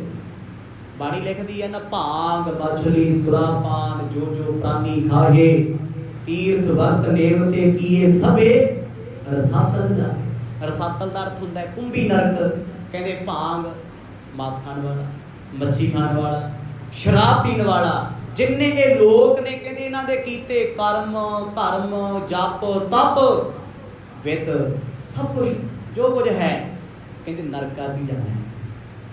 ਮਾੜੇ ਕੰਮ ਕਰਨ ਵਾਲਾ, ਮਾਸ, ਮਛਲੀ, ਸ਼ਰਾਬ, ਆਂਡੇ ਖਾਣ ਪੀਣ ਵਾਲਾ ਬੰਦਾ, ਮੈਂ ਕਹਿੰਦਾ ਗੁਰਦੁਆਰੇ ਖੰਡ ਪਾਠ ਆਰੰਭ ਕਰੀ ਬੈਠਾ ਹੋਵੇ, ਸਾਰਾ ਜ਼ਿੰਦਗੀ ਕੱਢ ਦੇਵੇ ਸਹਿਜ ਪਾਠ ਤੇ, ਜਾਣਾ ਨਰਕਾਂ ਨੂੰ ਹੀ ਹੈ। ਬਾਣੀ ਕਹਿ ਰਹੀ ਹੈ ਜੀ, ਮੈਂ ਥੋੜਾ ਨਹੀਂ। ਭਾਂਗ, ਮਾਸ, ਮਛਲੀ, ਸ਼ਰਾਬਾਨ, ਸ਼ਰਾਬ ਪੀਣਾ, ਜੋ ਜੋ ਪ੍ਰਾਨੀ ਖਾਹੇ, ਜੋ ਜੋ ਮਨੁੱਖ ਖਾਂਦਾ ਹੈ, ਤੀਰਥ ਵਰਤ ਨੇਮ ਤੇ ਕੀਏ। ਕਹਿੰਦੇ ਨਿਯਮ, ਵਰਤ, ਤੀਰਥ ਜੋ ਕੁਝ ਕੀਤਾ ਹੈ ਸਭ ਰਸਾਤਲ ਜਾ ਕੇ ਕੋਈ ਫਾਇਦਾ ਨਹੀਂ ਹੋਣਾ। ਸਭ ਕੁਝ ਕਰਿਆ ਕਰਾਇਆ ਕੁੰਭੀ ਨਰਕ ਜਾਏਗਾ, ਕਿਉਂਕਿ ਤੇਰਾ ਖਾਣ ਪਿਆਣ ਠੀਕ ਨਹੀਂ ਹੈ। ਪਾਤਸ਼ਾਹ ਸਾਡਾ ਤੇ ਮਾਸ ਖਾਣਾ ਹੀ ਮੁੱਖ ਕੀਤਾ ਹੈ। ਵੱਡੇ ਵੱਡੇ ਬਲਦ, ਨੀਲ ਗਾਵਾਂ, ਜੰਗਲੀ ਪਸ਼ੂ ਅਸੀਂ ਕੱਚੇ ਪਾੜ ਪਾੜ ਖਾਂਦੇ ਹਾਂ। ਦੇਵਲੂਤ ਨਿਜ ਭ੍ਰਿਤ ਬੁਲਾਏ, ਪੂਰਨ ਰਾਖਸ਼ ਸਪਤ ਪਠਾਏ। ਕਹਿੰਦੇ ਮਰਦ ਇਹ ਤੇ ਖਾਣਾ ਸੀ ਤੁਹਾਨੂੰ ਪੁੱਛ ਵੀ ਨਹੀਂ ਸਕਦੇ, ਕਿਉਂਕਿ ਗੰਦੀ ਖੁਰਾਕ ਹੈ। ਕੀ ਹੈ? ਮਾਈਕਰੋਸਕੋਪ ਤੇ ਚੈੱਕ ਕਰੋ, ਕਿਸੇ ਵੀ ਮਾਸ ਦਾ ਪੀਸ ਤੇ ਬੋਟੀ ਇਨਫੈਕਸ਼ਨ ਹੈ, ਕੁਛ ਨਹੀਂ, ਇਨਫੈਕਸ਼ਨ ਹੈ। ਕਿਸੇ ਮਾਸ ਦੀ ਬੋਟੀ ਜਿਹੜਾ ਬੰਦਾ ਖਾਂਦਾ 2 ਦਿਨ ਬਾਹਰ ਰੱਖ ਦਿਓ, ਕਿੱਡੀ ਗੰਦੀ ਬਦਬੂ। ਕੀ ਹੈ ਇਹ? ਗੰਦਗੀ ਹੈ, ਇਹ ਤੋਂ ਵੱਧ ਕੁਛ ਨਹੀਂ। ਗੁਰੂ ਸਾਹਿਬ ਦੇ ਸਨਮੁਖ ਜਦੋਂ ਬੇਨਤੀ ਕੀਤੀ, ਉਹਨਾਂ ਸੋਚਿਆ ਆਖਰਕਾਰ ਦੇਵਲੂਤ ਨੇ ਨਾ ਆਪਣੇ 7 ਰਾਖਸ਼ ਬੁਲਾ ਲਏ। ਕਹਿੰਦਾ ਏਦਾਂ ਕਰੋ, ਜੰਗਲ 'ਚ ਜਾਓ, 7 ਰਾਖਸ਼ ਅਲੱਗ-ਅਲੱਗ ਦਿਸ਼ਾਵਾਂ ਵਿੱਚ ਜਾਓ, ਮਿੱਠੇ ਮਿੱਠੇ ਫਲ ਤੋੜ ਕੇ ਲੈ ਕੇ ਆਓ। ਰਾਖਸ਼ ਦੇਖਣੇ ਇੱਕ ਦੂਜੇ ਵੱਲ ਵੀ ਆਪਾਂ ਤੇ ਸੂਰ ਖਾਧੇ ਆ, ਕਦੇ ਫਲਾਂ ਵੱਲ ਵੇਖਿਆ ਨਹੀਂ, ਅੱਜ ਫਲ ਤੋੜਾਂਗੇ। ਪਰ ਰਾਜੇ ਦਾ ਹੁਕਮ ਹੈ, ਉਹ ਮੰਨਣਾ ਪੈਣਾ ਸੀ। ਤਿੰਨ ਤੇ ਫਲ ਮਦਰੇ ਮੰਗਵਾਏ, ਉਤਮ ਹੋਰ ਅੰਨ ਅਨਵਾਏ। ਕਹਿੰਦੇ ਜੋ ਅੰਨ ਅਨਾਜ ਉਹਨਾਂ ਨੂੰ ਮਿਲਿਆ ਨੇੜੇ ਤੇੜੇ ਤੋਂ, ਫਲ ਬੜੇ ਸੋਹਣੇ ਸੋਹਣੇ ਉੱਤਮ ਤੇ ਮਿੱਠੇ ਤੋੜੇ, ਭਰ ਭਰ ਕੇ ਝੋਲੀਆਂ ਲਿਆ ਕੇ ਢੇਰ ਲਾਤੇ, ਧੋ ਕੇ ਸਤਿਗੁਰਾਂ ਦੇ ਸਾਹਮਣੇ ਰੱਖਤੇ। ਪਰ ਮਰਦ ਨੇ ਮੁੱਖ ਵੀ ਨਾ ਕੀਤਾ। ਹੁਣ ਤੇ ਸ਼ਾਕਾਹਾਰੀ ਭੋਜਨ ਹੈ, ਮਾਸਾਹਾਰੀ ਹੈ ਹੀ ਨਹੀਂ। ਗੁਰੂ ਨਾਨਕ ਸਾਹਿਬ ਜੀ ਨੂੰ ਆਖਣ ਲੱਗੇ, ਮਹਾਰਾਜ ਅਸੀਂ ਜੋ ਮਿਲਿਆ ਸਰਦਾ ਬਣਦਾ, ਆਪ ਜੀ ਨੂੰ ਭੇਟਾ ਕੀਤਾ ਏ। ਵਰਣ ਨਿਦ ਕੇ ਧਰੇ ਅਗਾਰੇ, ਹਾਥ ਜੋਰ ਕਰ ਗਿਰਾ ਉਚਾਰੇ। ਟੋਕਰੀਆਂ 'ਚ ਪਾ ਕੇ ਸਾਹਮਣੇ ਰੱਖ ਦਿੱਤਾ। ਕਹਿੰਦੇ ਪਾਤਸ਼ਾਹ ਜੀ ਇਹਨੂੰ ਪ੍ਰਵਾਨ ਕਰ ਲਓ। ਭਾਈ ਮਰਦਾਨਾ ਜੀ ਨੂੰ ਤੇ ਦੇਖ ਕੇ ਭੁੱਖ ਲੱਗ ਗਈ, ਤੇ ਲੱਗੀ ਬੜੇ ਦਿਨਾਂ ਦੀ ਹੋਈ ਹੈ। ਇੰਨੇ ਸੋਹਣੇ ਫਲ, ਰੰਗ ਬਰੰਗੇ, ਕਦੇ ਵੇਖੇ ਨਹੀਂ, ਜੰਗਲੀ ਫਰੂਟ ਨੇ। ਪਰ ਗੁਰੂ ਬਾਬਾ ਜੀ ਦੇ ਮੁਖ ਤੋਂ ਇਦਾਂ ਲੱਗਦਾ ਵੀ ਸਤਿਗੁਰਾਂ ਨੂੰ ਭੁੱਖ ਨਹੀਂ ਹੋਈ। ਭਾਈ ਬਾਲਾ ਜੀ ਕਹਿੰਦੇ ਮੈਂ ਵੀ ਇੱਛਾ ਜ਼ਾਹਰ ਕੀਤੀ ਵੀ ਮੈਂ ਕੁਝ ਨਹੀਂ ਛੱਡਣਾ। ਭਾਈ ਮਰਦਾਨੇ ਨੂੰ ਗੁੱਸਾ ਚੜ ਗਿਆ, ਵੱਟ ਚੜ ਗਿਆ। ਉਹ 3 ਦਿਨ 4 ਭੁੱਖਿਆਂ ਨੂੰ ਹੋ ਗਏ। ਜਦੋਂ ਕੋਈ ਚੀਜ਼ ਖਾਣ ਵਾਲੀ ਆ ਜੇ ਤੇ ਨਖਰੇ ਕਰਦੇ ਆ, ਨਾ ਇਹਨਾਂ ਕੁਝ ਖਾਣਾ, ਨਾ ਮੈਨੂੰ ਖਾਣ ਦਿੰਦੇ ਨੇ।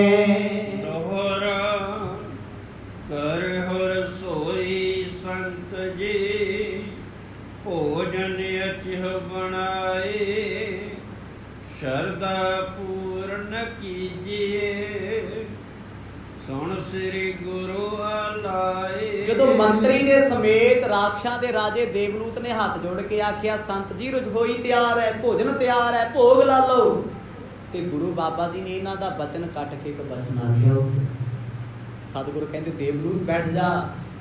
ਮੰਤਰੀ ਬਿਠਾ ਲਿਆ, ਸਾਰੇ ਰਾਖਸ਼ ਕੋਲੇ ਬੈਠੇ ਆ, ਪਰ ਡਰ ਨਹੀਂ ਲੱਗਦਾ। ਡਰ ਕਾਹਦਾ ਹੈ? ਡਰ ਸਿਰਫ ਆਪਣੇ ਮਨ ਦਾ ਹੁੰਦਾ ਹੈ। ਕੋਈ ਕਿਸੇ ਚੀਜ਼ ਤੋਂ ਡਰਦਾ, ਕੋਈ ਕਿਸੇ ਤੋਂ ਡਰਦਾ। ਜਿੰਨੇ ਧਾਗੇ ਤਵੀਤ ਜੇ ਬੰਨੀ ਫਿਰਦੇ ਲੋਕੀ ਬਾਹਾਂ ਤੇ ਡਰ ਹੀ ਆ ਇਹ ਸਾਡਾ ਕੰਮ ਨਾ ਖਰਾਬ ਹੋ ਜੇ, ਸਾਡੀ ਗੱਡੀ ਨਾ ਪਲਟ ਜੇ, ਸਾਡੇ ਘਰ ਤੇ ਕੋਈ ਕਬਜ਼ਾ ਹੀ ਨਾ ਕਰ ਲੇ, ਸਾਡਾ ਬੈਂਕ ਨਾ ਕੋਈ ਖਾਲੀ ਕਰ ਦੇ, ਸਾਡਾ ਨੁਕਸਾਨ ਨਾ ਹੋ ਜੇ, ਕੋਈ ਬਿਮਾਰੀ ਨਾ ਹੋ ਜੇ। ਡਰ ਹੈ ਨਾ ਇਹ, ਉਹ ਧਾਗਿਆਂ ਨਾਲ ਡਰ ਖਤਮ ਹੋ ਜਾਂਦਾ। ਲਾਇਸੈਂਸ ਲੈਣ ਦੀ ਲੋੜ ਹੀ ਨਹੀਂ ਹਥਿਆਰ ਦਾ, 5-7 ਮੌਲੀਆਂ ਬੰਨ ਲੋ, ਡਰ ਖਤਮ ਹੋ ਜਾਂਦਾ। ਕਿਉਂਕਿ ਜਿਹਨੇ ਬੰਦੀਆਂ ਨੇ ਉਹਨੇ ਜ਼ਿੰਮੇਵਾਰੀ ਲਈ ਹੋਈ ਹੈ ਵੀ ਤੇਰੇ ਤੇ ਕੋਈ ਅਟੈਕ ਨਹੀਂ ਹੁੰਦਾ, ਵੀ ਜਿੰਨੀਆਂ ਮਿਜ਼ਾਈਲਾਂ ਆਉਣਗੀਆਂ ਮੇਰੇ ਤੇ ਡਿੱਗਣਗੀਆਂ, ਕਿਉਂਕਿ ਮੈਂ ਐਂਟੀ ਰਡਾਰ ਰੱਖਿਆ ਹੋਇਆ, ਮੈਂ ਘਰ ਚੱਕ ਦਿਆਂਗਾ ਤਾਂ। ਤੇ ਪੜ੍ਹੇ ਲਿਖੇ ਲੋਕ ਤੁਰੇ ਫਿਰਦੇ ਧਾਗੇ ਬੰਨੀ ਕਰ ਲੈ ਬਾਬੇ ਨੇ ਤਵੀਤ ਪਾਤਾ, ਚ ਮੂਲ ਮੰਤਰ ਪਾਇਆ, ਚ ਇੱਕ ਓੰਕਾਰ ਪਾਇਆ, ਚ ਫਲਾਣਾ ਸ਼ਬਦ ਲਿਖ ਕੇ ਪਾਇਆ, ਹੁਣ ਨਹੀਂ ਕੁਝ ਹੁੰਦਾ। ਕਿਉਂ ਨਹੀਂ ਹੁੰਦਾ? ਜੋ ਕਰਮਾਂ ਵਿੱਚ ਲਿਖਿਆ ਉਹ ਸ਼ਬਦ ਪਾਉਣ ਤੋਂ ਬਾਅਦ ਵੀ ਭੁਗਤਣਾ ਪੈਣਾ। ਉਹ ਸਤਿਨਾਮ ਬਾਣੀ ਕਹਿ ਰਹੀ ਹੈ ਤੇਰੇ ਕਰਮਾਂ ਦਾ ਫਲ ਤੈਨੂੰ ਭੁਗਤਣਾ ਪੈਣਾ, ਤੈਨੂੰ ਪਖੰਡ ਨੇ ਥੋੜੀ ਬਚਾਉਣਾ। ਸਤਿਗੁਰ ਕਹਿੰਦੇ ਭਾਈ ਮਾਫ ਕਰਿਓ, ਤੁਹਾਡੀ ਸੇਵਾ ਬੜੀ ਹੈ, ਤੁਹਾਡਾ ਪਿਆਰ ਬੜਾ ਏ, ਪਰ ਇਹ ਭੋਜਨ ਨਹੀਂ ਪ੍ਰਵਾਨ ਕਰ ਸਕਦੇ, ਇਹ ਸਾਨੂੰ ਭਾਉਂਦਾ ਨਹੀਂ। ਜੋ ਪਈ ਸ਼ੋਭਿ ਉਪਦੇਸ ਜੇ ਲਿਹੋ ਹਮਾਰਾ ਅਸਨ ਕਰੇ ਤਬ ਅੰਗੀਕਾਰ। ਕਹਿੰਦੇ ਪਾਤਸ਼ਾਹ ਕਿਉਂ ਭੋਜਨ ਪ੍ਰਵਾਨ ਨਹੀਂ ਕਰਦੇ? ਸਾਹਿਬ ਆਖਦੇ ਜਦੋਂ ਤੱਕ ਸਾਡੇ ਤੋਂ ਉਪਦੇਸ਼ ਨਹੀਂ ਲੈਂਦੇ ਉਦੋਂ ਤੱਕ ਅਸੀਂ ਤੁਹਾਡੀ ਇੱਕ ਪਾਣੀ ਦੀ ਬੂੰਦ ਵੀ ਗ੍ਰਹਿਣ ਨਹੀਂ ਕਰਦੇ। ਉਪਦੇਸ਼ ਲੈਣਾ ਮਤਲਬ ਸਿੱਖ ਬਣਨਾ, ਗੁਰੂ ਵਾਲੇ ਹੋਣਾ ਪੈਣਾ। ਭਾਵ ਰਾਖਸ਼ ਨਿਗੁਰੇ ਨੇ, ਇਹਨਾਂ ਨੇ ਗੁਰੂ ਧਾਰਨ ਕੀਤਾ ਨਹੀਂ। ਜੋ ਨਹਿ ਤੁਮਰੋ ਖਾਏ ਕਦਾਪੀ ਹੋ ਸਭ ਜੀਵਨ ਕੇ ਸੰਤਾਪੀ। ਫਿਰ ਉਹਨੇ ਪੁੱਛਿਆ ਮਹਾਰਾਜ ਫਿਰ ਕੀ ਹੋਇਆ? ਇਹ ਤੇ ਜੰਗਲਾਂ 'ਚ ਤੋੜੇ, ਤਾਜ਼ੇ ਤੋੜੇ ਆ ਜੀ, ਛਕ ਤੇ ਲਓ, ਉਪਦੇਸ਼ ਫਿਰ ਦੇ ਦਿਓ। ਭਾਈ ਬਾਲਾ ਜੀ ਕਹਿੰਦੇ ਮੈਂ ਆਖਿਆ ਤੁਹਾਡਿਆਂ ਹੱਥਾਂ ਦਾ ਖਾ ਕੇ ਅਸੀਂ ਸੰਤਾਪ ਭੁਗਤਾਂਗੇ, ਕਿਉਂਕਿ ਤੁਹਾਡੀ ਕੋਈ ਮਰਿਆਦਾ ਨਹੀਂ, ਤੁਹਾਡੀ ਕੋਈ ਰਵਾਇਤ ਨਹੀਂ, ਤੁਹਾਡਾ ਕੋਈ ਜੀਵਨ ਨਹੀਂ। ਅੱਜ ਵੀ ਕਈ ਸਾਡੇ 'ਚ ਹੁੰਦੇ ਆ, ਲੈ ਨਗੋਰੇ ਬੰਦੇ ਦੇ ਹੱਥ ਨਾਲ ਖਾ ਕੇ ਕੀ ਹੋ ਜੂਗਾ? ਕੋਈ ਗੁਰੂ ਸਾਹਿਬ ਨੇ ਐਵੇਂ ਨਹੀਂ ਲਿਖਤਾ। ਅੱਜ ਦੀ ਸਾਇੰਸ ਇਹ ਗੱਲਾਂ ਸਿੱਧ ਕਰਦੀ ਹੈ। ਇੱਕ ਪਾਣੀ ਦਾ ਗਲਾਸ ਲੈ ਕੇ ਉਹਦੇ ਕੋਲ 4 ਗਾਲਾਂ ਕੱਢ ਕੇ ਪੀ ਕੇ ਵੇਖੋ ਤੇ ਸਿਮਰਨ ਕਰਕੇ ਪੀ ਕੇ ਵੇਖੋ, ਪਾਣੀ ਦੀ એનર્ਜੀ ਕੀ ਹੈ। ਜਿਹੋ ਜਿਹਾ ਬੰਦਾ ਹੋਏਗਾ ਨਾ, ਜੇ ਗੁਰੂ ਨਾਲ ਜੁੜਿਆ ਸਿਮਰਨ ਕਰਦਾ, ਉਹਦੀ એનર્ਜੀ, ਕਹਿੰਦੇ ਨਹੀਂ ਪ੍ਰਸ਼ਾਦ ਬਣਾਉਂਦੇ ਜਪਜੀ ਦਾ ਜਾਪ ਕਰੋ, ਭਾਈ ਬੀਬੀਆਂ ਪ੍ਰਸ਼ਾਦਾ ਬਣਾਉਂਦੀਆਂ ਵਾਹਿਗੁਰੂ ਵਾਹਿਗੁਰੂ ਕਰੋ। ਦਾ ਭਾਵ ਕੀ ਹੈ? ਵੀ ਅੰਨ ਭੋਜਨ ਪਾਣੀ ਜੋ ਕੁਝ ਵੀ ਹੈ ਇਹ ਲਿਸਨ ਕਰਦਾ, ਸੁਣਦਾ ਹੈ, ਸਰੋਤ ਨਾਲ ਸੁਣਦਾ, ਉਹ ਭਰ ਜਾਂਦਾ ਉਹਦੇ ਵਿੱਚ। ਤੇ ਜੇ ਹੁਣ ਤੁਸੀਂ ਜਿਹੋ ਜਿਹੇ ਬੰਦੇ ਦੇ ਹੱਥ ਦਾ ਖਾਓਗੇ, ਜੇ ਲੋਕਾਂ ਦੀ ਬੁੱਧੀ ਭ੍ਰਿਸ਼ਟ ਕਿਉਂ ਹੈ? ਕਿਉਂਕਿ ਘਰਾਂ 'ਚ ਕੰਮ ਕਰਨ ਵਾਲੇ ਨੇਪਾਲੀ, ਕੰਮ ਕਰਨ ਵਾਲੇ ਬਿਹਾਰੀ, ਜਿਨ੍ਹਾਂ ਦਾ ਨਹਾਉਣਾ ਨਹੀਂ, ਧੋਣਾ ਨਹੀਂ, ਸੁੱਚਮ ਨਹੀਂ, ਸਫਾਈ ਨਹੀਂ ਕੋਈ, ਇਹੋ ਜਿਹੇ ਦੁਸ਼ਟਾਂ ਦੇ ਹੱਥ ਦਾ ਖਾ ਕੇ ਕਿਹੜਾ ਨਾਮ ਜਪੋਗੇ ਤੁਸੀਂ, ਜਿਹੜੇ ਰੋਜ਼ ਮੱਛੀਆਂ ਖਾ ਕੇ ਘਰਾਂ ਤੋਂ ਆਉਂਦੇ? ਮੈਂ ਨਹੀਂ ਕਹਿੰਦਾ ਕੋਈ ਬੰਦਾ ਗਲਤ, ਪਰ ਬਿਰਤੀ ਦਾ ਰੋਲ ਹੈ।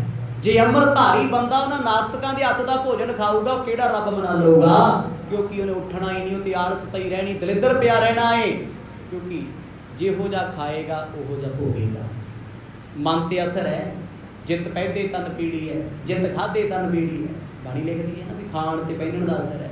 ਗੁਰੂ ਸਾਹਿਬ ਕਹਿੰਦੇ ਅਸੀਂ ਨਹੀਂ ਛੱਡਣਾ, ਪਹਿਲਾਂ ਝੂਠ ਉਤਾਰੋ ਨਿਗੁਰੇ ਹੋਏ। ਮਰਦ ਵੀ ਲਿਖਦੇ ਆ ਸਤਿਗੁਰ ਬਾਝੋ ਗੁਰ ਨਹੀਂ ਕੋਈ, ਨਿਗੁਰੇ ਕਾ ਹੈ ਨਾਉ ਬੁਰਾ। ਨਗੁਰੇ ਬੰਦੇ ਦਾ ਨਾਂ ਲੈ ਕੇ ਵੀ ਮੂੰਹ ਝੂਠਾ ਹੋ ਜਾਂਦਾ। ਜੇ ਉਹਦੇ ਕੋਲ ਬਹਿ ਕੇ ਖਾ ਲਿਆ ਤੇ ਕਿਹੜਾ ਜੀਵਨ ਰਹੇਗਾ? ਇਹ ਤੇ ਗੁਰੂ ਦੇ ਬਚਨ ਨੇ, ਸਾਡੇ ਥੋੜੀ। ਗੁਰੂ ਨਾਨਕ ਸਾਹਿਬ ਮਹਾਰਾਜ ਆਖਣ ਲੱਗੇ ਜਦ ਤੱਕ ਉਪਦੇਸ਼ ਲੈ ਕੇ ਨਾਮ ਜਪ ਕੇ ਪਵਿੱਤਰ ਨਹੀਂ ਹੁੰਦੇ, ਭੋਜਨ ਸਵੀਕਾਰ ਨਹੀਂ ਹੋਣਾ। ਦੇਵ ਲੂਤ ਕਹਿ ਜੇ ਵਿਦ ਕਹਿ ਹੋ, ਸ੍ਰੀ ਪ੍ਰਭ ਜੀ ਤਿਸ ਬਿਦ ਮੈਂ ਰਹੋ। ਤੇ ਦੇਵਲੂਤ ਰਾਜਾ ਕਹਿਣ ਲੱਗਿਆ ਪਾਤਸ਼ਾਹ ਜਿਵੇਂ ਆਪ ਜੀ ਕਹਿੰਦੇ ਹੋ, ਜਿਵੇਂ ਤੁਹਾਨੂੰ ਭਾਉਂਦਾ ਏ ਮੈਨੂੰ ਪ੍ਰਵਾਨ ਹੈ। ਮਤਲਬ ਹਉਮੈ ਨਹੀਂ ਹੈ। ਵਿਗਾ ਹੁਣ ਜਿਹੜੇ 22 ਧਾਰ ਦੇ ਰਾਜੇ ਸੀ ਗੁਰੂ ਕਲਗੀਧਰ ਜੀ ਨੂੰ ਕੀ ਕਹਿੰਦੇ ਸੀ? ਕਹਿੰਦੇ ਮਹਾਰਾਜ ਅੰਮ੍ਰਿਤ ਵੀ ਤੁਹਾਡਾ ਛਕ ਲਾਂਗੇ ਪਰ ਧੋਤੀ ਵੀ ਲਾਇਆ ਕਰਾਂਗੇ, ਪੱਗ ਅਸੀਂ ਨਹੀਂ ਬੰਨਣੀ, ਟਿੱਕਾ ਲਾ ਲਿਆ ਕਰਾਂਗੇ, ਬੋਦੀ ਰੱਖ ਲਿਆ ਕਰਾਂਗੇ, ਪਰ ਅੰਮ੍ਰਿਤ ਛਕ ਲਾਂਗੇ। ਪਰ ਕਹਿੰਦੇ ਜਾ ਓਏ ਸਾਨੂੰ ਤੁਹਾਡੀ ਲੋੜ ਹੀ ਨਹੀਂ ਲੱਗਦੀ। ਕੀ ਕਰਨਾ ਸ਼ਰਤਾਂ ਨਾਲ? ਰੱਬ ਮਿਲਦਾ ਦਾਂਗੇ। ਉਹ ਸ਼ਰਤਾਂ ਨਾਲ ਤੇ ਕਈ ਵਾਰ ਕਰਜ਼ੇ ਨਹੀਂ ਰੱਖਦੇ ਤੇ ਰੱਬ ਕਿੱਥੋਂ ਮਿਲਦਾ? ਰੱਬ ਮਿਲਦਾ ਪ੍ਰੇਮ ਨਾਲ, ਬਿਨਾਂ ਸ਼ਰਤਾਂ ਤੋਂ। ਗੁਰੂ ਸਾਹਿਬ ਕਹਿੰਦੇ ਸਾਡਾ ਹੋਣਾ ਪੈਣਾ ਏ। ਰਾਜਾ ਨਿਮਰਤਾ ਚ ਕਹਿੰਦਾ ਮਹਾਰਾਜ ਜਿਵੇਂ ਕਹੋਗੇ ਅਸੀਂ ਉਵੇਂ ਹੀ ਤਿਆਰ ਹਾਂ। ਇਹ ਤਨ ਮਨ ਸਭ ਕੁਝ ਹੁਣ ਆਪ ਜੀ ਦਾ ਏ। ਕਰਹੁ ਆਪ ਉਪਦੇਸ਼ੈ ਜੋਈ, ਸੁਣ ਕਰ ਕਰੋ ਕਿਰਤ ਮੈਂ ਸੋਈ। ਜੋ ਉਪਦੇਸ਼ ਦਓਗੇ ਅਸੀਂ ਉਹੀ ਕਿਰਤ ਕਰਾਂਗੇ। ਅੱਜ ਉਪਦੇਸ਼ ਦੀ ਸਾਨੂੰ ਕਮੀ ਥੋੜੀ ਹੈ, ਸਾਡੀ ਕਿਰਤ ਨਹੀਂ ਹੋਈ। ਬਾਣੀ ਕਹਿੰਦੀ, ਸਤਿਗੁਰ ਕਹਿੰਦੇ ਸਿੱਖਾ ਕਿਰਤ ਦੀ ਰੋਟੀ ਖਾਈ, ਬੇਈਮਾਨੀ ਦਾ 1 ਪੈਸਾ ਆਪਣੀ ਔਲਾਦ ਨੂੰ ਨਾ ਦੇਈ। ਪੁਸ਼ਤਾਂ ਤੱਕ ਨਿਕਲਣਾ ਪਰ ਨਹੀਂ। ਸੁਣਨ ਚ ਬਹੁਤ ਸੋਹਣਾ ਲੱਗਦਾ ਹੈ, ਕਿਰਤ ਕਰਨੀ ਤੇ ਸੰਬੰਧ ਕੱਢਣਾ ਬਹੁਤ ਸੋਹਣਾ। ਇਹ ਫੋਲੋ ਕਰਨ ਦੀ ਗੱਲ ਆਉਂਦੀ ਲੈ ਇੱਥੇ ਕਿਹੜਾ ਵੇਖਦਾ? ਓਵਰ ਪਾਰਟ ਟਾਈਮ ਕੰਮ ਕਰ ਲਾਂਗੇ, ਧੋਖਾ ਕਰ ਲਾਂਗੇ, ਫਲਾਣੇ ਤੋਂ ਇੰਨੇ ਪੈਸੇ ਲੈ ਲਾਂਗੇ, ਫਾਈਲ ਉੱਪਰ ਕਰ ਦਾਂਗੇ, ਸਿਫਾਰਿਸ਼ ਲਾ ਦੇਵਾਂਗੇ, ਰਿਸ਼ਵਤ ਲੈ ਲਾਂਗੇ, ਫਿਰ ਕੀ ਹੈ? ਕਿਹੜਾ ਕੋਈ ਦੇਖਦਾ? ਤੇ ਭਾਈ ਕੋਈ ਦੇਖੇ ਨਾ ਦੇਖੇ ਉਹ ਤੇ ਵੇਖਦਾ ਨਿਕਲਦਾ ਪਰਿਵਾਰਾਂ ਚ। ਜਾਂ ਪਾਪ ਕਰਨ ਵਾਲਿਆਂ ਦੇ ਪਰਿਵਾਰ ਵੇਖ ਲਿਓ, ਹਾਲਾਤ ਕੀ ਹੈ। ਪੁੱਤ ਪਿਓ ਦੇ ਗਹਿਣੇ ਚ, ਪਤਨੀ ਪਤੀ ਦੇ ਗਹਿਣੇ ਚ, ਕਾਹਦਾ ਅਸਰ ਹੈ? ਪਾਪ ਦਾ, ਮਾੜੀ ਕਮਾਈ ਦਾ। ਇਸੇ ਕਰਕੇ ਸਿਆਣੇ ਕਹਿੰਦੇ ਉਹ ਲੁੱਟਦਾ ਲੁੱਟੀ ਜਾਵੇ, ਤੂੰ ਕੀ ਲੈਣਾ, ਤੂੰ ਕਿਉਂ ਚਿੰਤਾ ਕਰਨਾ, ਆਪੀ ਭੁਗਤੂਗਾ। ਗੁਰੂ ਸਾਹਿਬ ਆਖਣ ਲੱਗੇ ਕਹਿੰਦੇ ਇਹ ਉਪਦੇਸ਼ ਲੈ ਕੇ ਕਮਾਉਣਾ ਪੈਣਾ ਹੈ। ਕਹਿੰਦੇ ਮਹਾਰਾਜ ਕਿਰਪਾ ਕਰਿਓ ਉਪਦੇਸ਼ ਸੁਣ ਕੇ ਕਮਾਵਾਂਗੇ। ਪ੍ਰੈਕਟੀਕਲ ਹੋਣੀ ਚਾਹੀਦੀ ਹੈ ਪਰ ਨਹੀਂ ਹੈ ਸਾਡੇ। ਸਿਰਫ ਗੱਲਾਂ ਦਾ ਕੜਾ ਸਾਡੇ ਸਾਰਿਆਂ ਕੋਲ ਹੈ, ਜਿਹਨੂੰ ਮਰਜ਼ੀ ਛੇੜ ਲਾ। ਉਹ ਕਹਿੰਦਾ ਲੈ ਇੱਥੋਂ ਵੱਧ ਕਥਾ ਤੇ ਮੈਨੂੰ ਆਉਂਦੀ ਹੈ, ਮੈਂ ਇੰਨੀਆਂ ਸਾਖੀਆਂ ਸੁਣੀਆਂ, ਮੈਨੂੰ ਮੇਰੀ ਦਾਦੀ ਨੇ ਸੁਣਾਈਆਂ, ਵੀ ਅਸਰ ਹੈ ਕੋਈ? ਦਾਦੀ ਤੇ ਵਿਚਾਰੀ ਤੇਰੀ ਕਹਿੰਦੀ ਮਰ ਗਈ ਪੁੱਤ ਵਾਲ ਨਾ ਕਟਾਈ, ਤੂੰ ਤੇ ਮੁੰਡਨ ਕਰਾਈ ਫਿਰਦਾ। ਦਾਦੀ ਦੇ ਕਹਿੰਦੀ ਸੀ ਪੁੱਤ ਮਾਪਿਆਂ ਦੀ ਇੱਜ਼ਤ ਕਰੀ, ਮਾੜਾ ਕੰਮ ਨਾ ਕਰੀ, ਤੇ ਤੂੰ ਦਾਦੀ ਦੀ ਕਿੰਨੀ ਇੱਜ਼ਤ ਰੱਖੀ ਹੈ। ਅਸੀਂ ਗੱਲਾਂ ਲਈਆਂ, ਪੱਲੇ ਸਾਡੇ ਕੱਖ ਨਹੀਂ। ਭਾਵ ਅਨੁਸਾਰ ਵਿਖਿਓ ਗੁਣ ਖਾਨੀ, ਮਤ ਕਦਨ ਕੋ ਬੋਲੇ ਬਾਨੀ। ਫਿਰ ਸਤਿਗੁਰਾਂ ਨੇ ਸਾਰੇ ਰਾਖਸ਼ਾਂ ਨੂੰ ਕੋਲ ਬਿਠਾ ਲਿਆ, ਆਪ ਵਿੱਚ ਵਿਚਾਲੇ ਬੈਠੇ। ਕਹਿੰਦੇ ਆਖੋ ਸਤਿ ਕਰਤਾਰ। ਸਭ ਨੇ ਬੋਲਿਆ ਤੇ ਰਸਨਾ ਤੋਂ ਗੁਰੂ ਬਾਬਾ ਜੀ ਨੇ ਆਖਿਆ ਬੋਲੋ ਸਤਿਨਾਮ ਵਾਹਿਗੁਰੂ। ਸੁਣ ਕੇ ਸਾਰਿਆਂ ਨੇ ਬੋਲਿਆ, ਰਾਖਸ਼ਾਂ ਨੇ। ਇਸ ਨਾਮ ਨੇ ਇੱਕ ਪਲ ਦੇ ਵਿੱਚ ਅੰਦਰ ਪਵਿੱਤਰ ਪਾਕ ਬਣਾਤਾ। ਪ੍ਰਥਮ ਤਜਿਓ ਆਮਿਖ ਕੋ ਖਾਨਾ, ਕਰਿਓ ਜਾਸ ਹਿਤ ਜੀਵਨ ਹਾਨਾ। ਸਤਿਗੁਰ ਕਹਿੰਦੇ ਪਹਿਲਾ ਗੁਣ ਨੋਟ ਕਰਿਓ, ਜੇ ਰੱਬ ਨੂੰ ਮਿਲਣਾ ਹੈ। ਆਮਿਖ ਨਾਮ ਹੁੰਦਾ ਮਾਸ ਦਾ, ਇਹ ਤੇ ਰਾਖਸ਼ਾਂ ਦਾ ਖਾਣਾ ਹੈ। ਸਤਿਗੁਰ ਕਹਿੰਦੇ ਕਿਸੇ ਜੀਵ ਦੀ ਹੱਤਿਆ ਨਹੀਂ ਕਰਨੀ, ਜੀਵ ਦਾ ਕਤਲ ਨਹੀਂ ਕਰਨਾ, ਤੇ ਕਤਲ ਕਰਕੇ ਉਹਦਾ ਮਾਸ ਨਹੀਂ ਖਾਣਾ। ਤੇ ਜੇ ਬਾਕੀ ਧਰਮਾਂ ਦੇ ਲੋਕ ਖਾਂਦੇ ਆ ਤੇ ਖਾਣ ਸਿੱਖ ਵੀ, ਤੇ ਫਿਰ ਇਸ ਧਰਮ ਦੀ ਲੋੜ ਕੀ ਹੈ? ਇਹ ਦੱਸੋ ਤੇ ਸਹੀ। ਮੰਨ ਲਓ ਮੁਸਲਮਾਨ ਵੀਰ ਖਾਂਦੇ ਆ, ਸੁਭਾਵਿਕ ਗੱਲ, ਮੁਬਾਰਕ ਆ ਉਹਨਾਂ ਨੂੰ ਧਰਮ ਹੈ। ਹਿੰਦੂ ਵੀਰ ਖਾਂਦੇ ਆ, ਕਹਿੰਦੇ ਬੱਕਰਾ ਵੱਢ ਕੇ ਕੋਹੇ ਬੱਕਰਾ ਰੇ ਦਿੰਦਾ, ਮੁਬਾਰਕ ਹੈ। ਇਹਨਾਂ ਦੋਨਾਂ ਤੋਂ ਅਲੱਗ ਸਿੱਖ ਧਰਮ ਕਿਵੇਂ ਹੈ? ਇਹਦੀ ਲੋੜ ਕੀ ਪਏਗੀ? ਜੀ ਇਹਨੇ ਵੀ ਉਹੀ ਕੁਝ ਡੱਫਣਾ ਸੀ, ਆਖੋ ਸਤਿਨਾਮ। ਫਿਰ ਵੱਖ ਕੀ ਹੈ ਵੱਖ? ਫਿਰ ਤੇ ਉਹ ਵੀ ਖਾਈ ਪੀ ਜਾਂਦੇ, ਤੂੰ ਵੀ ਖਾਈ ਜਾ। ਤੂੰ ਵੱਖਰਾ ਕਿਵੇਂ ਹੋ ਗਿਆ? ਤੂੰ ਅਲੱਗ ਕਿਵੇਂ ਹੋ ਗਿਆ? ਅਲੱਗ ਤਾਂ ਸੀ ਜੋ ਦੂਜੇ ਕਰਦੇ ਸੀ, ਉਹ ਤੂੰ ਨਹੀਂ ਸੀ ਕਰਦਾ। ਗੁਰੂ ਨਾਨਕ ਸਾਹਿਬ ਮਹਾਰਾਜ ਰਾਖਸ਼ਾਂ ਨੂੰ ਕਹਿੰਦੇ ਆ ਇੱਥੇ ਤੇ ਬੰਦੇ, ਮੈਂ ਕਹਿੰਦਾ ਅੱਜ ਕੱਲ੍ਹ ਵੱਡੇ ਵੱਡੇ ਗਾਤਰੇ ਪਾਏ, ਮਾਫ ਕਰਿਓ, ਕਹਿੰਦੇ ਦੁੱਖ ਬਹੁਤ ਲੱਗਦਾ ਹੈ ਸਿੱਖੀ ਦੀ ਹਸਤੇ। ਫੋਨ ਕਰਕੇ ਬਾਬਾ ਜੀ ਇਹ ਮਾੜਾ ਮੋਟਾ ਮਾਸ ਖਾ ਸਕਦੇ ਆ ਜੀ? ਕਿਉਂ? ਸਾਨੂੰ ਕਿਉਂ ਪੁੱਛਦੇ ਆ? ਵੀ ਚੱਲ ਇਹ ਤੇ ਵਿਚਾਰੇ ਖਾਂਦੇ ਨਹੀਂ, ਜੇ ਧਰਮਰਾਜ ਘੜੀਸੂ ਤੇ ਬਾਬੇ ਦਾ ਨਾਂ ਲੈ ਜਾਗੇ ਵੀ ਉਹੀ ਕਹਿੰਦਾ ਸੀ ਵੀ ਖਾ ਸਕਦੇ। ਬਾਬਾ ਜੀ 5 ਰਤਨੀ ਪੀ ਸਕਦੇ ਆ, ਭਾਈ ਡੱਫ ਜੋ ਮਰਜ਼ੀ ਕਰ, ਸਾਨੂੰ ਕਿਉਂ ਪੁੱਛਦਾ ਹੈ? ਸਭ ਤੋਂ ਸਰਟੀਫਿਕੇਟ ਕਿਉਂ ਮੰਗਦਾ ਹੈ? ਤੇਰਾ ਜੀ ਕਰਦਾ ਤੂੰ ਖਾ। ਫਿਰ ਉਹ ਲੋਕ ਕਹਿਣਗੇ ਲੈ ਮਹਾਰਾਜ ਨੇ ਆਹ ਖਾਧਾ, ਗੁਰੂ ਸਾਹਿਬ ਨੇ ਆਹ ਕਿਹਾ, ਫਲਾਣੀ ਤਾਂ ਆਹ ਗੁਰਦੁਆਰਾ ਬਣਿਆ। ਇੱਕ ਜਿਹੜਾ ਅਜੇ ਧਰਮੀ ਬਣ ਕੇ ਵੀ ਸਵਾਦਾਂ ਦੀ ਫਸਿਆ, ਉਹ ਰੱਬ ਕਿੱਥੋਂ ਮਿਲੂਗਾ? ਉਹਨੇ ਕੀ ਕਮਾ ਲੈਣਾ ਜੀਵਨ ਚੋਂ, ਤੇ ਅਜੇ ਵੀ ਆਪਣੀ ਜੀਭ ਪਿੱਛੇ ਤੁਰਿਆ ਫਿਰਦਾ। ਮਰਦ ਕਹਿੰਦੇ ਰਾਖਸ਼ਾਂ ਨੂੰ ਤੁਸੀਂ ਮਾਸ ਖਾਣਾ ਛੱਡੋ, ਜੀਵਾਂ ਦੀ ਹੱਤਿਆ ਕਰਨੀ ਨਹੀਂ। ਸਿਮਰੋ ਬੋਹਰ ਨਾਮ ਸੁਖ ਪਾਈ, ਦਵੈ ਲੋਕਨ ਜੋ ਹੋਤ ਸਹਾਈ। ਭਾਈ ਭਾਈ ਪਰਮੇਸ਼ਰ ਦਾ ਨਾਮ ਜਪਣਾ ਹੈ, ਸੁਰਾਪਾਨ ਸ਼ਰਾਬ ਨਹੀਂ ਪੀਣੀ। ਇਹ ਸਮਝ ਲਓ ਵੀ ਉਪਦੇਸ਼ ਹੈ। ਇੱਕ ਸ਼ੇਰ ਨੂੰ ਕਿਹਾ ਜਾ ਰਿਹਾ ਵੀ ਮਾਸ ਨਹੀਂ ਖਾਣਾ, ਘਾਹ ਖਾਣਾ, ਪਰ ਉਹ ਭਾਣਾ ਬੰਨਦਾ ਨਾ, ਕਹਿੰਦਾ ਸਤ ਬਚਨ ਦੀ। ਤੇ ਇੱਥੇ ਬੱਕਰੇ ਨੂੰ ਕਹਿ ਦਿਓ ਮਾਸ ਨਹੀਂ ਖਾਣਾ, ਕਹਿੰਦਾ ਨਾ ਮੈਂ ਤੇ ਖਾਊਂ। ਉਹ ਕਹਿੰਦੇ ਤੇਰੇ ਲਈ ਰੱਬ ਨੇ ਘਾਹ ਬਣਾਇਆ, ਕਹਿੰਦਾ ਨਹੀਂ ਮੈਂ ਖਾਊਂ। ਉਹ ਹਾਲ ਹੈ ਸਾਡੇ ਲੋਕਾਂ ਦਾ। ਧਾਰਮਿਕ ਬਣ ਕੇ ਵੀ ਸਾਡੀ ਬਿਰਤੀ ਅੱਜ ਤੱਕ ਖਾਣ ਪੀਣ ਤੋਂ ਬਾਹਰ ਨਹੀਂ ਆਈ। ਇਹ ਲੜਨਗੇ ਧਰਮ ਯੋਧਾ ਖੋਸਾ ਦਾ ਨਾਮ, ਇਹ ਲੜਨਗੇ ਸਵਾ ਲੱਖ ਨਾਲ ਜਿਹੜੇ ਲੋਕ ਕੇ ਖਾਂਦੇ ਪੀਂਦੇ, ਇਹਨਾਂ ਤੇ ਪਿੱਛੇ ਧਰਮ ਖੜੇ ਆ। ਤੇ ਫਿਰ ਸਾਡੇ ਵਰਗੇ ਕਹਿੰਦੇ ਲੋ ਜੀ ਮੈਂ ਫਲਾਣਾ ਸਿੱਖ ਦਾਰੂ ਪੀਂਦਾ ਵੇ। ਉਹ ਸਿੱਖ ਨਹੀਂ ਸੀ ਪੀਂਦਾ, ਲਾਲਚੀ ਬੰਦਾ ਪੀਂਦਾ ਸੀ। ਸਿੱਖ ਤੇ ਉਹ ਆ ਜਿਹਨੇ ਆਪਾਂ ਕੁਰਬਾਨ ਆਪਣੇ ਗੁਰੂ ਲਈ ਜਿਉਂਦਿਆਂ ਕਰਤਾ। ਇਹੋ ਜਿਹੇ ਸਿੱਖ ਅੱਜ ਵੀ ਬੜੇ ਆ। ਦਰਸ਼ਨ ਕਰੋ ਤੇ ਸਹੀ ਉਹਨਾਂ ਦੇ, ਬੰਦਗੀ ਵਾਲਿਆਂ ਨੂੰ ਵੇਖੋ ਤੇ ਸਹੀ। ਅਸੀਂ ਪਤਾ ਕਿਹਨਾਂ ਨੂੰ ਵੇਖਦੇ, ਜਿਹੜੇ ਟੈਂਪਰੇਰੀ ਆ ਵਿਚਾਰੇ, ਟਾਈਮ ਪਾਸ ਜਾ ਕਰਨ ਆਏ ਹੋਏ ਆ, ਸਿੱਖ ਬਣੇ ਆ, ਸਾਰਾ ਕੁਝ ਖਾਈ ਪੀ ਜਾਂਦੇ। ਅਸੀਂ ਉਹਨਾਂ ਨੂੰ ਸਿੱਖ ਸਮਝੋ, ਪਾਠ ਕਰ, ਫਿਰ ਕੀ ਹੋ ਜਾਏ ਕਰਦਾ। ਪਾਠ ਤੇ ਰਾਖਸ਼ ਵੀ ਕਰਦੇ ਆ, ਪਾਠ ਤੇ ਮਨਮੁਖ ਲੋਕ ਵੀ ਕਰਦੇ ਆ, ਜਿਹੜੇ ਧਰਮੀ ਨਹੀਂ ਉਹ ਵੀ ਕਰਦੇ ਆ। ਪਾਠ ਕਰਨਾ ਵੱਡੀ ਗੱਲ ਹੈ। ਵੱਡੀ ਉਸ ਦਿਨ ਹੋਏਗੀ ਜਿਸ ਦਿਨ ਗੁਰੂ ਵਾਲਾ ਬਣ ਕੇ ਨਾਮ ਜਪੇਗਾ, ਗੁਰੂ ਵਾਲਾ ਹੋ ਕੇ ਬਾਣੀ ਪੜ੍ਹੇਗਾ, ਸਤਿਗੁਰ ਦਾ ਬਚਨ ਕਮਾ ਕੇ ਧਰਮੀ ਹੋਏਗਾ। ਗੱਲ ਉਸ ਦਿਨ ਵੱਡੀ ਹੈ। ਏਦਾਂ ਤੇ ਛਿੱਕਾਂ ਮਾਰਦੇ ਵੀ ਲੋਕ ਵਾਹਿਗੁਰੂ ਕਹਿੰਦੇ, ਫਿਰ ਮੁਕਤ ਹੋ ਗਏ। ਮਰਦ ਨੇ ਕਿਹਾ ਨਾ ਰਾਮ ਰਾਮ ਕਰਦਾ ਸਭ ਜਗ ਫਿਰਿਆ, ਰਾਮ ਨਾਮ ਨਹੀਂ ਕਰਦਾ। ਗੁਰੂ ਸਾਹਿਬ ਕਹਿੰਦੇ ਇਹਨਾਂ ਨੂੰ ਭੋਜਨ ਛੱਡੋ, ਆਪਣਾ ਬਿਰਤੀ ਤਿਆਗੋ, ਪਰਮੇਸ਼ਰ ਦਾ ਨਾਮ ਜਪੋ। ਕਾਲ ਤੁਮ ਕੁਲ ਮਾਹੀ, ਭਇਓ ਪ੍ਰਹਿਲਾਦ ਜਪਿਓ ਮੁਖ ਤਾਹੀ। ਗੁਰੂ ਬਾਬਾ ਜੀ ਦਾ ਬਚਨ ਉਹਨਾਂ 7 ਵਚਨ ਕਹਿ ਕੇ ਮੰਨਿਆ। ਇੱਕ ਵਾਰ ਵੀ ਨਹੀਂ ਕਿਹਾ ਮਹਾਰਾਜ ਅਸੀਂ ਰਾਖਸ਼ਾਂ ਸੀ ਤੇ ਮਾਸ ਖਾਣਾ, ਅਸੀਂ ਕੀ ਖਾਵਾਂਗੇ ਜੀ, ਫਲ ਖਾਵਾਂਗੇ।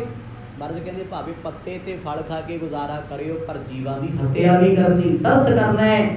7 ਵਚਨ ਰਾਖਸ਼ ਬਦਲ ਗਏ, ਪਰ ਸਾਡੇ ਟੈਂਪਰੇਰੀ ਸਿੱਖ ਨਹੀਂ ਬਦਲੇ। ਆਖੋ ਸਤਿਨਾਮ। ਇਹ ਕਹਿੰਦੇ ਬਾਬਾ ਸਾਡਾ ਜੀ, ਅਸੀਂ ਜੋ ਮਰਜ਼ੀ ਕਰੀਏ। ਸੋ ਸਮਾਂ ਸਮਾਪਤ ਹੈ। ਜਿਵੇਂ ਗੁਰੂ ਸਾਹਿਬ ਕਿਰਪਾ ਕਰਨਗੇ ਕੱਲ ਦੇ ਦੀਵਾਨਾਂ ਚ ਆਨੰਦ ਮਾਣਾਂਗੇ। ਵਾਹਿਗੁਰੂ ਵਾਹਿਗੁਰੂ ਵਾਹਿਗੁਰੂ ਵਾਹਿਗੁਰੂ।